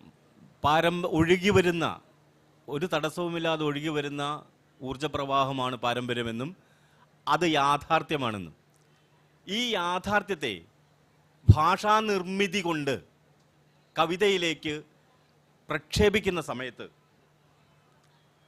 എങ്ങനെയാണ് ഈ പ്രതിനിധാനം ചെയ്യുന്ന സമയത്ത് എഴുത്തുകാരൻ നേരിടുന്ന പ്രതിസന്ധി എന്താണെന്ന് ഒരു പക്ഷേ കവിത എഴുതുന്ന തുടക്കകാലം മുതൽ അത്തരമൊരു പ്രതിസന്ധിയെ നേരിട്ട കവി എന്ന നിലയ്ക്ക് ഗോപികൃഷ്ണൻ പറയാനാവും. ഞാൻ ഈ പ്രശ്നത്തെ മറ്റൊരു സ്ഥലത്ത് നിന്ന് കാണാൻ ശ്രമിക്കുകയാണ്. ഈ ഗാന്ധിയെ വെടിവെച്ച കൊന്ന ഗോഡ്സെയെ വിചാരണ ചെയ്യുന്നുണ്ട്. വിചാരണ ചെയ്ത് വധശിക്ഷയ്ക്ക് വിധിക്കുന്നുണ്ട്. അതിനുശേഷം ഷിംല കോടതിയിൽ അന്ന് അവസാനത്തെ ഒരു സ്റ്റേറ്റ്മെൻറ്റ് കൊടുക്കുന്നുണ്ട് ഗോഡ്സെ. ഞാൻ എന്തുകൊണ്ട് ഗാന്ധിയെ കൊന്നു എന്ന് പറയുന്ന സ്റ്റേറ്റ്മെൻറ്റ് പല കാരണങ്ങളും പറയുന്നുണ്ട്. അതിലൊരു കാരണം ഗാന്ധി ഭാഷയിൽ മായം കലർത്തി എന്നുള്ളതാണ്. ഗാന്ധി ഹിന്ദി എന്ന് പറയുന്ന ഭാഷയുടെ ഔന്നത്യം നശിപ്പിച്ച ആളാണെന്നാണ് ഗോഡ്സെ പറയുന്നത്. ഹിന്ദുവിൽ ഉറുദു കലർത്തി ഹിന്ദുസ്ഥാനി എന്ന് പറയുന്ന മുസ്ലിം പാരമ്പര്യത്തെ ഈ വിശുദ്ധമായ ഹൈന്ദവ പാരമ്പര്യം പേറുന്ന ഹിന്ദിയിലേക്ക് കൂട്ടിക്കലർത്തി അതിനെ വിശുദ്ധമല്ലാതാക്കിയതുകൊണ്ട് ഞാൻ ഗാന്ധിയെ കൊല്ലുന്നു എന്നാണ് ഒരു കാരണം. അതാണ് എന്ന് പറഞ്ഞാൽ ഭാഷയിൽ മായം കലർത്തുക എന്ന് പറയുന്നത്, ഭാഷയോട് അതിയാഥാസ്ഥിതികമായ സമീപനം സ്വീകരിക്കുന്ന ഒരാൾക്ക് അത് കൊലക്കുറ്റം ചെയ്യാൻ പ്രേരണ നൽകുന്ന ഒന്നാണെന്നുള്ളതാണ് കാര്യം. എന്ന് പറഞ്ഞാൽ ഈ സമൂഹത്തിലെ യാഥാസ്ഥിതികത്വം തന്നെയാണ് ഭാഷയിലെ യാഥാസ്ഥിതികത്വമായിട്ട് നിലയുറപ്പിക്കുന്നത് എന്നുള്ളത് വളരെ വളരെ പ്രധാനപ്പെട്ട കാര്യമാണ്. അപ്പോൾ ഒരു സൗന്ദര്യശാസ്ത്രത്തിൽ യാഥാസ്ഥിതികമായ സമീപനം സ്വീകരിക്കുക എന്ന് പറഞ്ഞാൽ അതിൻ്റെ അർത്ഥം മറ്റ് മണ്ഡലങ്ങൾ, ഭാഷ എന്ന് പറയുന്നത് കവിത മാത്രമല്ല, അല്ലെങ്കിൽ കഥ മാത്രമല്ല, നിരവധി നാവുകളിൽ നിരവധി സ്ഥലങ്ങളിൽ ആവിഷ്കരിക്കപ്പെടുന്ന ഒന്നാണ്. അപ്പോൾ അവിടെയൊക്കെ തന്നെ മറ്റ് എല്ലാ മണ്ഡലങ്ങളിലും ആ യാഥാസ്ഥിതികത്വം നിലനിർത്തുന്ന ആളെന്നാണ് അതിൻ്റെ അർത്ഥം. അപ്പോൾ അത്തരം ഒരു കാര്യത്തിന് എങ്ങനെയാണ് മലയാള കവിത നേരിട്ടതെന്ന് ചോദിച്ചാൽ, അല്ലെങ്കിൽ ഈ പാരമ്പര്യങ്ങൾ എന്ന് പറയേണ്ടത്, ഇപ്പോൾ ഒരു ഹോമോജീനിയസ് സൊസൈറ്റി ആണെങ്കിൽ, ഇപ്പോൾ യൂറോപ്യൻ രാഷ്ട്രങ്ങളൊക്കെ പോലെ ഏറെക്കുറെ ഒരു ഹോമോജീനിയസ് സൊസൈറ്റി ആണെങ്കിൽ, ഒരേ അച്ചിൽ വാർത്തെടുത്ത ചരിത്രമാണെങ്കിൽ പാരമ്പര്യം എന്ന് പറയാം. നമ്മുടെ സമൂഹത്തിൻ്റെ ചരിത്രം എന്ന് പറയുന്നത് ഈ 20-ാം നൂറ്റാണ്ടിൻ്റെ തുടക്കം വരെ അസമമായ സമൂഹത്തിൻ്റെ ചരിത്രമായിരുന്നു. ഈ അസമമായ ചരിത്രമാണ് ഭാഷയിൽ പ്രതിഫലിക്കപ്പെടുന്നത്. അതുകൊണ്ടാണ് ചിലതരം പാരമ്പര്യങ്ങൾ വളരെ കൂടുതൽ, അല്ലെങ്കിൽ ആവശ്യത്തിൽ കൂടുതൽ പ്രതിഫലിക്കപ്പെടുന്നതും മറ്റത് തീരെ നിശബ്ദമാവുന്നതും. എന്ന് പറഞ്ഞാൽ അതിനൊരു ഹിസ്റ്റോറിക്കലായിട്ടുള്ള ചരിത്രപരമായ കാരണമുണ്ട്. അല്ലാതെ സൗന്ദര്യശാസ്ത്രം എന്ന് പറയുന്ന ഏതെങ്കിലും ഒരു മനുഷ്യർ വന്നിരുന്നിട്ട് ഈ പാരമ്പര്യം ഇല്ലല്ലോ എന്നാൽ അതെടുത്ത് വെക്കാം എന്ന് വിചാരിക്കുന്നതല്ല. മറിച്ച് പുറത്ത് നടക്കുന്നതാണ് കവിതയിൽ നടക്കുക, അല്ലെങ്കിൽ കവിതയിൽ നടക്കുന്നതാണ് പുറത്ത് നടക്കുക എന്ന് പറയുക. അല്ലെങ്കിൽ അത് തമ്മിലുള്ള ഒരു വൈരുദ്ധ്യാത്മകമായിട്ടുള്ള ബന്ധമുണ്ട്. ഈ ബന്ധം അറിഞ്ഞാൽ മാത്രമേ ഈ പ്രശ്നത്തെ നമ്മുടേതുപോലുള്ള ഒരു സൊസൈറ്റിയിൽ നിന്ന് നേരിടാൻ പറ്റുള്ളൂ, നമ്മുടേതുപോലുള്ള ഒരു സമൂഹത്തിൽ നിന്ന് നേരിടാൻ പറ്റുള്ളൂ. അപ്പോൾ എന്താ പ്രശ്നം എന്ന് വെച്ച് കഴിഞ്ഞാൽ നമുക്ക് മനസ്സിലാവും, ഒരു വരമൊഴി വരുന്നു. ഈ വരമൊഴി വരുന്നത് പൊതുവിദ്യാഭ്യാസത്തിൻ്റെ ഭാഗമായിട്ടാണ്. ഈ പൊതുവിദ്യാഭ്യാസത്തിൻ്റെ ഭാഗമായിട്ട് വരുന്ന വരമൊഴിയിൽ ഒരു തരത്തിലുള്ള ശരാശരിത്വം നടക്കുന്നുണ്ടെങ്കിൽ പോലും അതിനൊരു വലിയ വിപ്ലവകാത്മകമായിട്ടുള്ള ഒരു ചരിത്രം കേരളത്തിൽ നടത്തപ്പെടുന്നുണ്ട്. നമുക്കറിയാം 19-ാം നൂറ്റാണ്ടിൻ്റെ കേരളം എന്ന് പറയുന്ന ഭാസ്കരനുണ്ണിയുടെ പുസ്തകം നോക്കുകയാണെങ്കിൽ ഒറ്റപ്പാലത്ത് ഒരു കൊലപാതകം നടന്നത് ഒരു ജാതിയിൽ താഴ്ന്ന മനുഷ്യൻ ഒരു കടയിൽ ചെന്ന് അന്നത്തെ നിലയ്ക്ക് ഉപ്പ് ചോദിച്ചതിനാണ്. 1/2 കിലോ ഉപ്പോ അല്ലെങ്കിൽ 1 കിലോ ഉപ്പോ അല്ലെങ്കിൽ 100 ഗ്രാം ഉപ്പോ ചോദിച്ചതിനാണ്. കാരണം ഉപ്പെന്ന് പറയാൻ പറ്റില്ല ഇവൻ പുളിഞ്ചാടെന്ന് പറയണമായിരുന്നു. പുളിഞ്ചാടെന്ന് പറയേണ്ട മനുഷ്യൻ ഉപ്പ് എന്ന് പറഞ്ഞപ്പോൾ എന്ന് പറഞ്ഞാൽ ഒരു പദം ഒരു സമൂഹത്തിൻ്റെ ഉന്നതിയിലുള്ള മനുഷ്യർ അവരുടെ ആസ്തിയായിട്ട് കരുതുകയാണ്. അപ്പോൾ ആ ആസ്തിയിലേക്ക് വേറൊരു മനുഷ്യൻ കടക്കുമ്പോൾ അത് സ്വന്തം സ്വത്തിലേക്ക് കടക്കുന്ന പോലെയാണ് കാണുന്നത്. നമ്മുടെ വീട്ടിൽ വന്നിട്ട് എന്തോ മോഷ്ടിച്ചുകൊണ്ട് പോകുന്ന പോലെയാണ് കാണുന്നത്. അപ്പോൾ മോഷ്ടാവിനെ ഇപ്പോൾ നമുക്ക് കെട്ടിയിട്ട് തല്ലാം, ചിലപ്പോൾ 2 തല്ല അതിയായ ചത്തുപോവുകയും ചെയ്യും. അതിലൊരു ന്യായം വർക്ക് ചെയ്യുന്നുണ്ട്. ആ തരത്തിലുള്ള ന്യായമാണ് ഭാഷയുടെ കാര്യത്തിലും ഇവിടെ പ്രവർത്തിച്ചിരുന്നത്. അതുകൊണ്ട് ഈ മനുഷ്യർ ഉപ്പ് എന്ന് ഉച്ചരിക്കുമ്പോൾ ഭാഷയിൽ ഒരു വലിയ വിപ്ലവം നടക്കുന്നുണ്ട്, അത് സമൂഹത്തിൽ നടക്കുന്നുണ്ട്. ഇതിൻ്റെ ഉള്ളിൽ അട്ടിമറിക്കപ്പെടുന്നതെന്ന് പറഞ്ഞാൽ കവിതയുടെ ഉള്ളിൽ അട്ടിമറിക്കപ്പെടുന്നത് എന്ന് പറഞ്ഞു കഴിഞ്ഞാൽ അത് വിപ്ലവം തന്നെയാണ്. അത് മറ്റൊരു തരത്തിലുള്ള സാംസ്കാരിക വിപ്ലവമാണ്. അത് നിലനിൽക്കുന്ന ഒരു കോമൺ സെൻസിനെ മറിച്ചിടലാണ്. അപ്പോൾ ഇത് കാണാതെ നമുക്ക് പാരമ്പര്യത്തെ സമീപിച്ചു കഴിഞ്ഞാൽ ഉണ്ടാകുന്ന പ്രശ്നം എന്താ വെച്ച് കഴിഞ്ഞാൽ, ഇവരൊക്കെ തന്നെ പറഞ്ഞാൽ ഞാൻ കുറച്ചുകൂടി ഊന്നി പറയുകയാണ്, അല്ലെങ്കിൽ കുറച്ച് വ്യത്യാസത്തോടു കൂടി പറയുകയാണ്. ഈ പ്രശ്നം എന്ന് വെച്ചാൽ ഇത് മ്യൂസിയം പീസായി മാറും. മ്യൂസിയത്തിലെ വാളുകൊണ്ട് നമുക്ക് ഒന്നും ചെയ്യാൻ പറ്റില്ല, കാണാൻ മാത്രമേ പറ്റുള്ളൂ. അതുകൊണ്ട് നമുക്ക് മീൻ മുറിക്കാൻ പറ്റില്ല, അതുകൊണ്ട് നമുക്ക് വേറൊരു കാര്യവും ചെയ്യാൻ പറ്റില്ല. അപ്പോൾ ഈ ക്ലാസിക് കലകളിലൊക്കെ തന്നെ ഇത്തരം ഒരു ശവമടക്ക് നടക്കുന്നുണ്ട്. അതിൻ്റെ ഏറ്റവും എന്താ പറയുക, ഏറ്റവും സൗന്ദര്യാത്മകമായ അംശത്തെ ഒക്കെ തന്നെ പറയുമ്പോഴും അതിൻ്റെ ഉള്ളിൽ ഒരു ശവമടക്കുണ്ട്. അതുകൊണ്ടാണ് കവിതയുടെ ഇപ്പോൾ പ്രായം നോക്കുകയാണെങ്കിൽ കവിതയ്ക്ക് ശാസ്ത്രീയ സംഗീതത്തിലും കൂടുതൽ പ്രായമുണ്ടെന്ന് പറയാം, കവിതയ്ക്ക് രംഗകലകൾ കഥകളി പോലുള്ള കലകളെക്കാളും പിന്നിൽ പ്രായമുണ്ടെന്ന് പറയാം. പക്ഷെ ഇതിൻ്റെ ഉള്ളിലൊക്കെ ഉള്ള ഒരു ക്ലോസ്ഡ് സിസ്റ്റമായിട്ട് നിൽക്കാത്തതിൻ്റെ കാര്യം, ഇപ്പോഴും കവിതയെ പറ്റി നിരവധി തരത്തിലുള്ള ആർഗ്യുമെൻറ്റ്സ് വരുന്നതിൻ്റെ കാര്യം അത് പുതുക്കപ്പെട്ടു എന്നുള്ളതാണ്. ഇത് മനസ്സിലാക്കിയില്ലെങ്കിൽ നമുക്ക് കവിതയെ കാണാനേ പറ്റില്ല. അത് നിരന്തരമായി പുതുക്കപ്പെട്ടു എന്നുള്ളതാണ് ഏറ്റവും പ്രധാനപ്പെട്ട കാര്യം. ഈ പുതുക്കപ്പെടുമ്പോഴാണ് ഇത്രയും നാളുള്ള ചരിത്രത്തെ എന്ത് ചെയ്യണമെന്ന് നമ്മൾ ആലോചിക്കുക. ഇത് എൻ്റെ യാഥാർത്ഥ്യത്തെ പ്രതിഫലിപ്പിക്കാൻ വേണ്ടി ഞാൻ ജീവിക്കുന്ന എൻ്റെ തന്നെ ഉള്ളിലെയും എൻ്റെ ചുറ്റുപാടുള്ള മനുഷ്യരെയും നമ്മൾ തമ്മിലുള്ള ബന്ധത്തെയും, അല്ലെങ്കിൽ ഞാനും ലോകവും തമ്മിലുള്ള ബന്ധത്തെയും, ഞാനും പ്രപഞ്ചവും തമ്മിലുള്ള ബന്ധത്തെയും, അങ്ങനെ നിരവധി തരത്തിലുള്ള ഈ ബന്ധതലങ്ങൾ ആവിഷ്കരിക്കാൻ എനിക്ക് ഇന്നലത്തെ കവിത പോരാണ്ട് വന്നാൽ ആവുമ്പോഴാണ് നമ്മൾ പുതിയ കവിതയിലേക്ക് പോകുന്നത്. അപ്പോൾ ഇന്നലത്തെ കവിത എന്തായിരുന്നു എന്നുള്ള ചോദ്യം വരും. ഇന്നലത്തെ കവിത എന്തായിരുന്നു എന്ന് പറഞ്ഞാൽ അതൊരു ഊർജമായിട്ട് സ്വീകരിക്കലാണ് യഥാർത്ഥത്തിൽ ഈ പുതിയ വലിയ കവിതകളിലൊക്കെ ചെയ്തിട്ടുള്ളത്. ചരിത്രം നോക്കുകയാണെങ്കിൽ കവിത പുതുക്കുമ്പോൾ പാരമ്പര്യത്തെ വിച്ഛേദിക്കുകയോ അല്ലെങ്കിൽ അതിനെ നശിപ്പിക്കുകയോ ഒന്നുമല്ല ചെയ്തിട്ടുള്ളത്, മറിച്ച് അതിനൊരു ഊർജമായിട്ട് എടുത്തു വയ്ക്കുകയാണ് ചെയ്തിട്ടുള്ളത്. നമ്മുടെ പ്രശ്നം എന്താ വെച്ചാൽ പാരമ്പര്യം എന്ന് പറയുമ്പോൾ തന്നെ നമുക്ക് ഫോമാണ് ഓടി വരിക. ഏറ്റവും പുറമേ ഉള്ള രൂപം, 100,000 സംസ്കൃത വൃത്തങ്ങളുടെ പേര്, ദ്രാവിഡ വൃത്തങ്ങളുടെ പേര്, ഈ കാര്യങ്ങളൊക്കെയാണ് ഓർമ്മ വരിക. ഇങ്ങനെ ഓർമ്മ വരുന്ന നമ്മൾ പ്രീ കൺസീവ് ചെയ്തിട്ടുള്ള, നമ്മൾ മുൻകൂട്ടി എടുത്തിട്ടുള്ള ഈ ഒരു അച്ചെന്ന് പറയുന്നത് പലപ്പോഴും നമ്മളെ ചതിക്കുഴികളിൽ ചെന്ന് ചാടിക്കും. ഇപ്പം ഇവരെ കൂടി എന്ന് പറയുന്ന കവിത പറയുന്നു. ഇവരെ കൂടി നമുക്ക് നോക്കുമ്പോൾ നമ്മുടെ സാധാരണമായ ഒരു കൺസെപ്റ്റ് അനുസരിച്ച്, നമ്മുടെ സ്കൂളുകൾ ഒക്കെ പഠിപ്പിക്കുന്ന ഒരു കൺസെപ്റ്റ് അനുസരിച്ച് അത് പഴയ മൂശയിൽ ഉണ്ടാക്കിയിട്ടുള്ളതെന്ന് പറയും. ഇവരെ കൂടി സ്വീകരിക്കുക ഹേമന്തത്താൽ അങ്ങനെ തുടങ്ങുന്ന ഈ കവിത നമുക്ക് ഏത് വൃത്തമാണെന്ന് പറയാൻ പറ്റും, ഏത് കാര്യമാണെന്ന് പറയാൻ പറ്റും. ഇതിൻ്റെ ഉള്ളിൽ അട്ടിമറി അങ്ങനെ അതേസമയം കാണാതെ പോകുന്നു. അതിൻ്റെ ഉള്ളിൽ ഈ മലയാള കവിത പാരമ്പര്യത്തെ അട്ടിമറിച്ചിരിക്കുകയാണ്. രാമൻ പറഞ്ഞ പോലെ അവിടെ എഴുത്തച്ഛനെ വരുന്നത് പോലെ തന്നെ കപിലരും പരണരും ഒക്കെ വരുന്നുണ്ട്. ഇത് ഒരു അട്ടിമറിയാണ്. ഇത് കാണാൻ പറ്റില്ല. കാരണം ഇത് നമുക്കറിയാം, ഇത് ഇന്ന രൂപത്തിലാണല്ലോ. സൂതകുമാരി ആ കവിത വന്നതിന് ശേഷം ഒരു കത്തെഴുതുണ്ടായി. സൂതകുമാരി പറഞ്ഞു, ഇത് ഒരുപാട് കവികൾ, മൺമറഞ്ഞു പോയ ഒരുപാട് മഹാകവികൾ വന്ന് സച്ചിദാനന്ദൻ അനുഗ്രഹിക്കുന്ന പോലെ തോന്നിയെന്ന് പറയുന്നുണ്ട്. ഇത് ഒരു വായനയാണ്.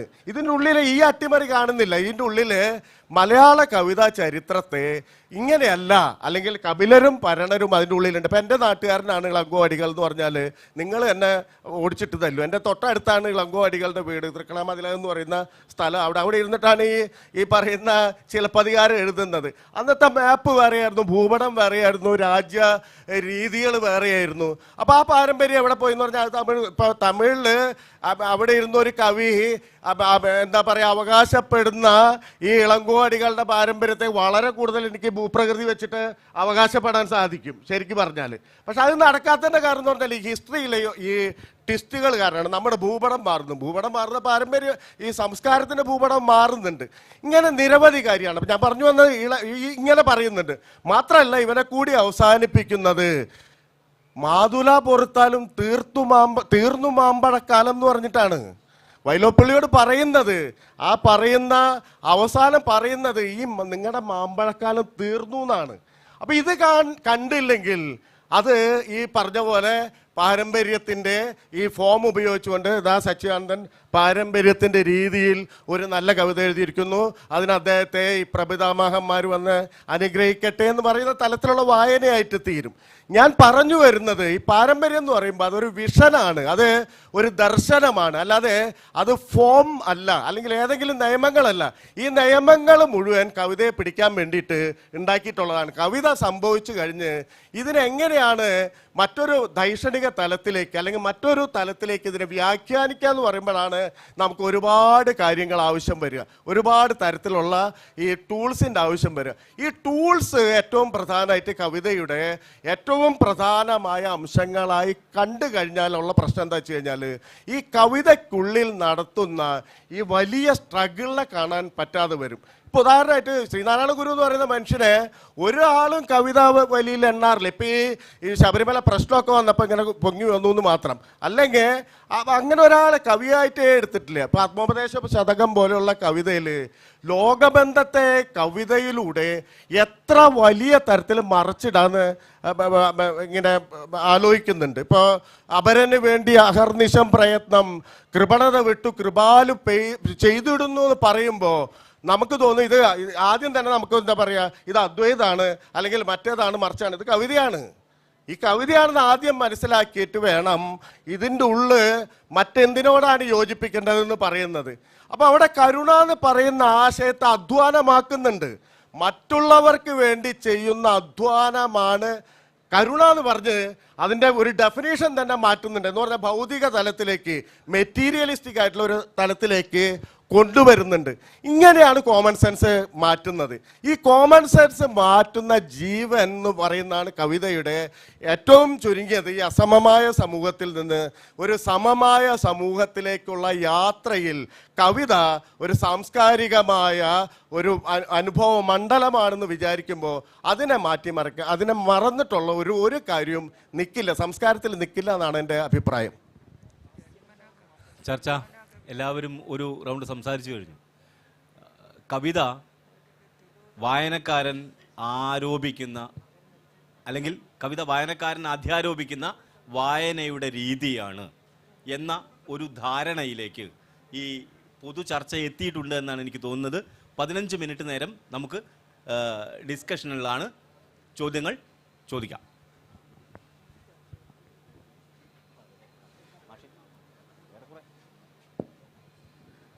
നമ്മുടെ പി രാമൻ മാഷോടും വിജു നാരായണി സാറിനോടാണ് ചോദ്യം എല്ലാവരും സംശയം പങ്കുവയ്ക്കുകയാണ്.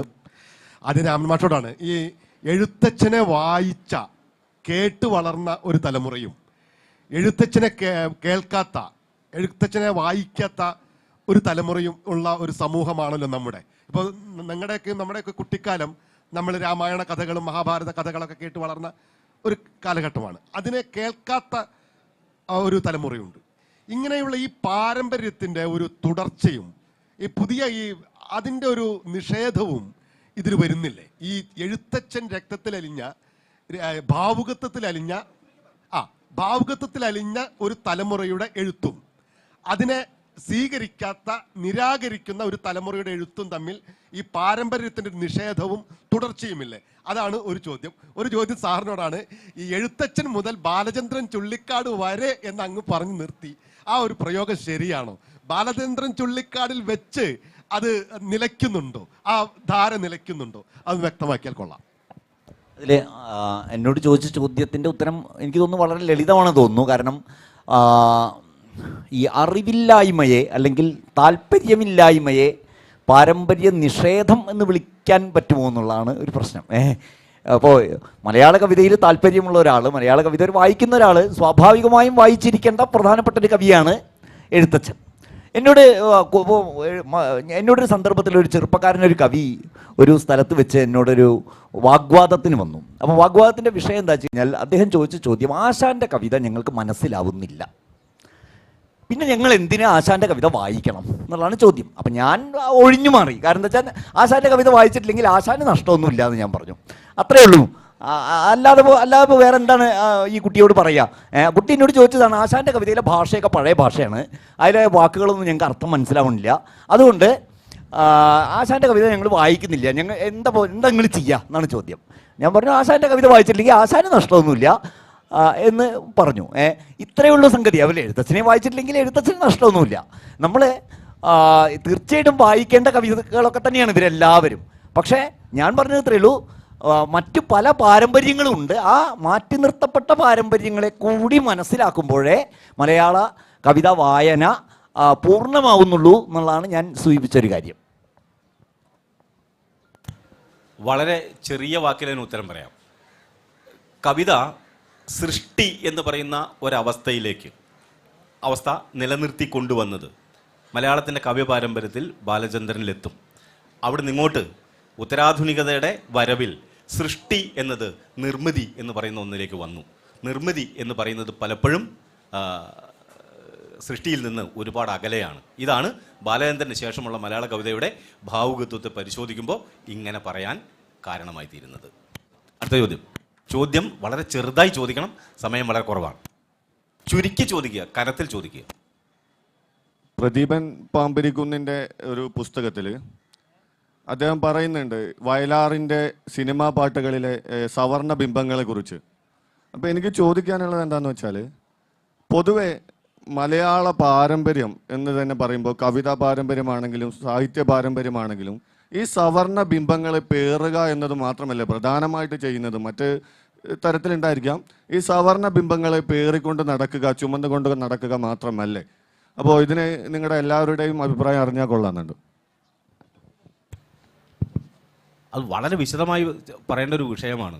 ഒരു മനുഷ്യൻ പിറന്നു വീഴുമ്പോൾ അയാൾക്ക് പിറവിയിൽ ആദ്യം വന്ന് അയാളുടെ പെരടിയിൽ വന്ന് വീഴുന്നത് ജെൻഡറാണ്. രണ്ടാമത് വന്ന് വീഴുന്നത് മതമാണ്. മതത്തിൻ്റെ ഒപ്പം ജാതിയാണ്. ഒരാൾ ജനിച്ചു വീഴുന്ന തൊട്ട് അയാളിലേക്ക് വന്ന് പ്രക്ഷേപിക്കുന്ന നേരത്തെ പറഞ്ഞ അയാളുടെ ജീവിത സാഹചര്യങ്ങളുടെ പാരമ്പര്യം മുഴുവൻ ഉണ്ടാവും.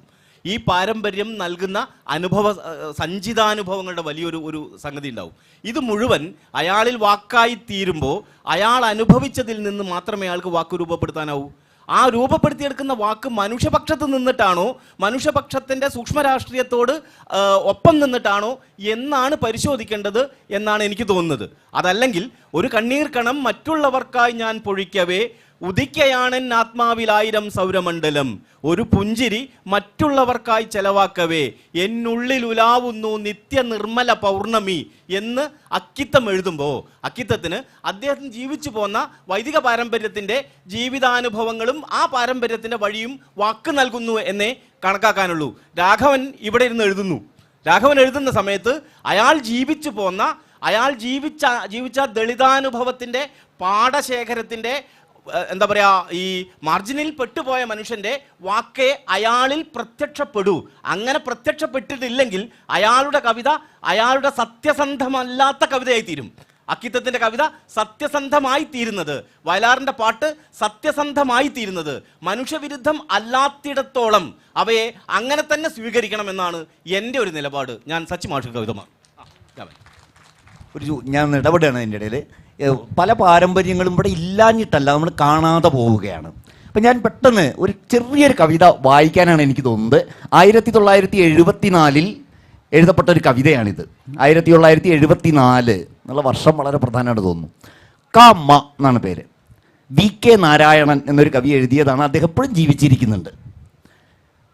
നിങ്ങൾ പറഞ്ഞു നിനക്ക് എഴുത്തറിയാം, എഴുതടാ ഗുണമേ, പാട്ടറിയാം, പാടടാ കഴുതേ, വരയറിയാം, വരയ്ക്കടാ ഞവണി, കുരയറിയാം, കുരയ്ക്കടാ പട്ടി. നിങ്ങൾ തുടർന്നു, വാടാ വിളിയടാ പോടാ, നാട് നന്നാകട്ടേടാ, നിനക്ക് എന്തറിയാം അത് ചെയ്യടാ. ഞാൻ പാവം ഞാൻ, പൂവിതൽ പോലൊരു ഹൃദയം കൈകളിലേന്തിയിരുന്ന വിധേയൻ, എഴുതി പാടി വരച്ചു കൊരച്ചു, അത് ചെയ്തു ഇത് ചെയ്തു മറ്റത് ചെയ്തു, വിമോചന സുന്ദര സ്വപ്നം നെയ്തു, യുഗാന്തര സംസ്കൃതി പെയ്തു. നിങ്ങൾ ഇന്നും പിറകിൽ നിന്നും എന്നെ കുത്തി പറയുന്നു, നാട് നന്നാക്കടാ, നീതാനല്ലോ ബാധ്യസ്ഥൻ, നമ്മുടെ നാട് നന്നാക്കടാ. ഞാൻ ഇന്നിലെത്തിയൊരീ ഞാൻ തിരിഞ്ഞു നിൽക്കുന്നു, തിരിച്ചുരയ്ക്കുന്നു. ആരാരെന്നറിയുന്നേൻ, നാടേതെന്നറിയുന്നേൻ, നമ്മൾ ഞാനും നിങ്ങളുമല്ലല്ലോ, നമ്മുടെ നാടും നിങ്ങളുടെ നാടും രണ്ടല്ലോ. ക്ഷുദ്രം നിങ്ങളുടെ നാട് തുലഞ്ഞിടാൻ, ഭദ്രം നമ്മുടെ നാട് പുലർന്നിടാൻ, ഈ മണ്ണ് ചവിട്ടി അരച്ച് കുഴച്ച് ഈ കാലത്തിൻ ചുവരുകൾ നീളെ എനിക്ക് തോന്നിയതുപോലെ ഞാൻ എഴുതും, പാടും, പറയും, ചെയ്യും. കാമ്മ. ഇതെഴുതിയത് ഞാൻ ഒറ്റ ചോദ്യം ഇത് മലയാളത്തിൻ്റെ, ഇപ്പോൾ നമ്മൾ നേരത്തെ പറഞ്ഞ വയലാറിൻ്റെ കവിതയിലൊക്കെ കണ്ട മാതിരിയുള്ള ഒരു എന്താ പറയുക ഒരു സൗന്ദര്യാനുഭവ തലമാണോ ഇതിനകത്ത്? അല്ല എന്നാണ് ഞാൻ വിശ്വസിക്കുന്നത്. വളരെ വ്യത്യസ്തമായിട്ടുള്ളൊരു ഇതുണ്ട്. പക്ഷേ ഇത്തരം കവിതകൾ 74 എഴുതിയ കവിതയാണ്. പക്ഷെ നമ്മൾ ഇത്തരം കവിതകൾ കാണുന്നില്ല, വായിക്കുന്നില്ല, ഇത്തരം പാരമ്പര്യങ്ങളെ വീണ്ടെടുക്കുന്നില്ല എന്നുള്ളതാണ് പ്രശ്നം. സച്ചിമാഷ്, എനിക്ക് തോന്നുന്നത് മലയാള കവിതയിൽ മാത്രമല്ല ഇന്ത്യൻ കവിതയിലും സംഭവിക്കുന്ന 2-3 പ്രധാനപ്പെട്ട മാറ്റങ്ങളിൽ ഒന്ന് മാനക ഭാഷയ്ക്കെതിരായ ഒരു വിപ്ലവം കവിതയിൽ നടക്കുന്നുണ്ട് എന്നതാണ്. അത് വളരെയും അസ്വസ്ഥരാക്കും, മലയാള പണ്ഡിതന്മാരെ വിശേഷിച്ചും അസ്വസ്ഥരാക്കും. പക്ഷേ ഈ ഈ രീതിയിലുള്ളൊരു നീക്കം അത് മലയാള കവിതയിൽ മാത്രമല്ല, ഇന്ത്യൻ കവിതയെ കുറിച്ച് ആധികാരികമായൊന്നും എനിക്ക് പറയാൻ കഴിയില്ലെങ്കിൽ ഞാൻ ധാരാളമായിട്ട് കവിത വായിക്കുന്ന ഒരാളെന്നുള്ള എനിക്ക് അവരോട് സംസാരിക്കുന്ന ഒരാളെന്ന് എനിക്ക് പറയാൻ കഴിയും. എല്ലായിടത്തും ഈ രീതിയിൽ മാനക ഭാഷയെ ചോദ്യം ചെയ്യുന്ന പാർശ്വവർത്തികളായി നിലനിന്നിരുന്ന ഭാഷകൾ ഉയർന്നു വരുന്നുണ്ട്. അത് രാമൻ തന്നെ പറഞ്ഞു. ഞാൻ ഇന്നലെ അതേ കാര്യം ഞാൻ മറാഠി കവികളോട് പറയുമായിരുന്നു, അതേ ഉദാഹരണങ്ങൾ വെച്ചുകൊണ്ട്. അപ്പോൾ മുമ്പ് കാവ്യഭാഷയായി നാം കരുതിയിരുന്ന മാനക ഭാഷ എന്ന് പറയുമ്പോൾ അതുകൊണ്ട് ഒരു മാനക കാവ്യഭാഷയുണ്ട്. ഈ മാനക കാവ്യഭാഷയെ ചോദ്യം ചെയ്തുകൊണ്ട് വാമൊഴി പാരമ്പര്യങ്ങളിൽ നിന്ന്, നമ്മൾ കമ്മ്യൂണിറ്റി ഡയലക്ട്സ് എന്ന് പറയുന്ന സമുദായ ഭാഷകളിൽ നിന്ന് ഒക്കെയുള്ള വാക്കുകൾ, എസ് ജോസഫിൻ്റെ കവിതകൾ ഇംഗ്ലീഷിലേക്ക് പരിഭാഷപ്പെടുത്തുക വളരെ ബുദ്ധിമുട്ടുള്ള കാര്യമാണ്. അതിന് ശ്രമം നടത്തിയ കുറേ പരിഭാഷപ്പെടുത്തി അദ്ദേഹം തന്നെ ആവശ്യപ്പെട്ടപ്പോൾ അപ്പോഴൊക്കെ എനിക്കുണ്ടായിരുന്ന ഒരു പ്രധാന പ്രശ്നം, ഒരുപാട് തവണ എനിക്ക് അദ്ദേഹത്തിന് ഫോൺ ചെയ്യേണ്ടി വന്നു പല വാക്കുകളുടെ അർത്ഥം അറിയാൻ. കാരണം അതൊരു മുഖ്യധാരയിൽ അല്ലെങ്കിൽ കവിതയുടെ മുഖ്യധാരയിൽ ഉണ്ടായിരുന്ന വാക്കുകളല്ല, ഈറവെട്ടുന്ന മനുഷ്യരുടെ ജീവിതവുമായി ബന്ധപ്പെട്ട വളരെ ജീവിതഗന്ധിയായ, അതേസമയം കവിതയിൽ ഒരിക്കലും കടന്നു വന്നിട്ടില്ലാത്ത ഭാഷകളാണ്. അപ്പോൾ ഈ ഭാഷകളുടെ ഈ കടന്നുവരവ്, ഈ മാനക ഭാഷയോടുള്ള ചോദ്യം ചെയ്യൽ, അത് ഭാഷയിൽ മാത്രമായിട്ട് സംഭവിക്കുന്നൊരു കാര്യമല്ല.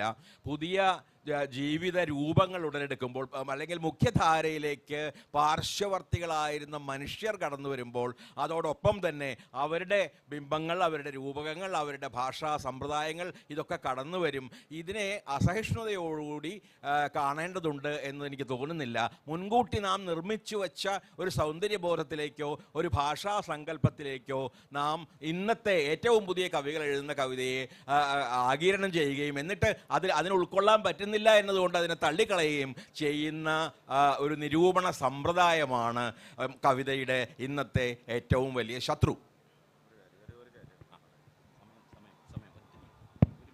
ഒരു കാര്യം പറയട്ടെ, ഇതോട് കൂട്ടിവെച്ചുകൊണ്ട് ഇങ്ങനെ ഈ പലതരം പാരമ്പര്യങ്ങൾ ഉജ്ജ്വലിക്കപ്പെടുമ്പോൾ അതിനോടുള്ള സമീപനം കൂടി വളരെ പ്രധാനപ്പെട്ടതാണ്. അത് മാനക ഭാഷയെ എതിർക്കുന്നു എന്ന് പറയുമ്പോൾ അത് മറ്റൊരു മ്യൂസിയം പീസാക്കി എടുത്തു വയ്ക്കാൻ പാടില്ല. എന്ന് പറഞ്ഞാൽ ഈ ആധുനികത എന്ന് പറയുന്നത് ഏത് സ്ഥലത്തെ പാരമ്പര്യത്തിന് അവകാശപ്പെട്ടതാണെന്നുള്ളൊരു ഒരു വലിയ കാര്യം കൂടി ഇതിൻ്റെ ഉള്ളിൽ നിന്ന് അറിയണം. എന്ന് പറഞ്ഞാൽ ഈ എപ്പോഴും ഇപ്പോൾ ഒരു പ്രാദേശികമായോ അല്ലെങ്കിൽ ദളിത് വിളിക്കാവുന്നതോ അല്ലെങ്കിൽ സ്ത്രീകളോ ഇത്തരത്തിൽ നിന്ന് അവരുടേതായ ആധുനികത കണ്ടെത്തുകൂടി ചെയ്യുന്നുണ്ട്. അത് നമ്മൾ വളരെ പ്രധാനപ്പെട്ട രീതിയിൽ മനസ്സിലാക്കണം. അല്ലാതെ ഒരു നിലനിൽക്കുന്ന ചിഹ്നങ്ങൾ മാത്രം ഉപയോഗിച്ച്, ഭാഷാ ചിഹ്നങ്ങളായിക്കൊള്ളട്ടെ സാംസ്കാരിക ചിഹ്നങ്ങളായിക്കൊള്ളട്ടെ, അത് മാത്രം ഉപയോഗിച്ചിട്ടുള്ള ഒരു പെരുമാറ്റമല്ല ഇതിലൊക്കെ കാണുന്നത്. മറിച്ച് അതിനെ ഒരു വലിയ ആധുനികതയിലേക്ക്, പുതിയ കാലത്തിന് സമകാലികതയിലേക്ക് അത് കൊണ്ടുപോകുന്നുണ്ട്, വികസിപ്പിക്കുന്നുണ്ട് എന്ന് പറയുന്നത് കൂടി നമുക്ക് കാണാൻ കഴിയണം. നന്ദി. ഈ സെഷൻ ഇവിടെ ഇങ്ങനെ അവസാനിക്കുകയാണ്. എത്ര സുശിക്ഷിതനായ വായനക്കാരനായാലും അയാളെ ഏറ്റവും ഭംഗിയായി കബളിപ്പിക്കുന്നതിൻ്റെ പേരാണ് കവിത.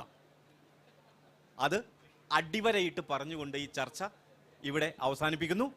ഈ ചർച്ചയിൽ പങ്കെടുത്ത മഹാകവി Sachidanandan, P Raman, doctor M Basheer,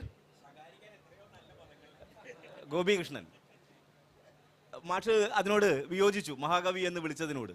അതെൻ്റെ അവകാശമാണ് എന്ന് ഞാൻ ഉറക്കെ കൂടി പറയുന്നു. ഈ സെഷൻ ഇവിടെ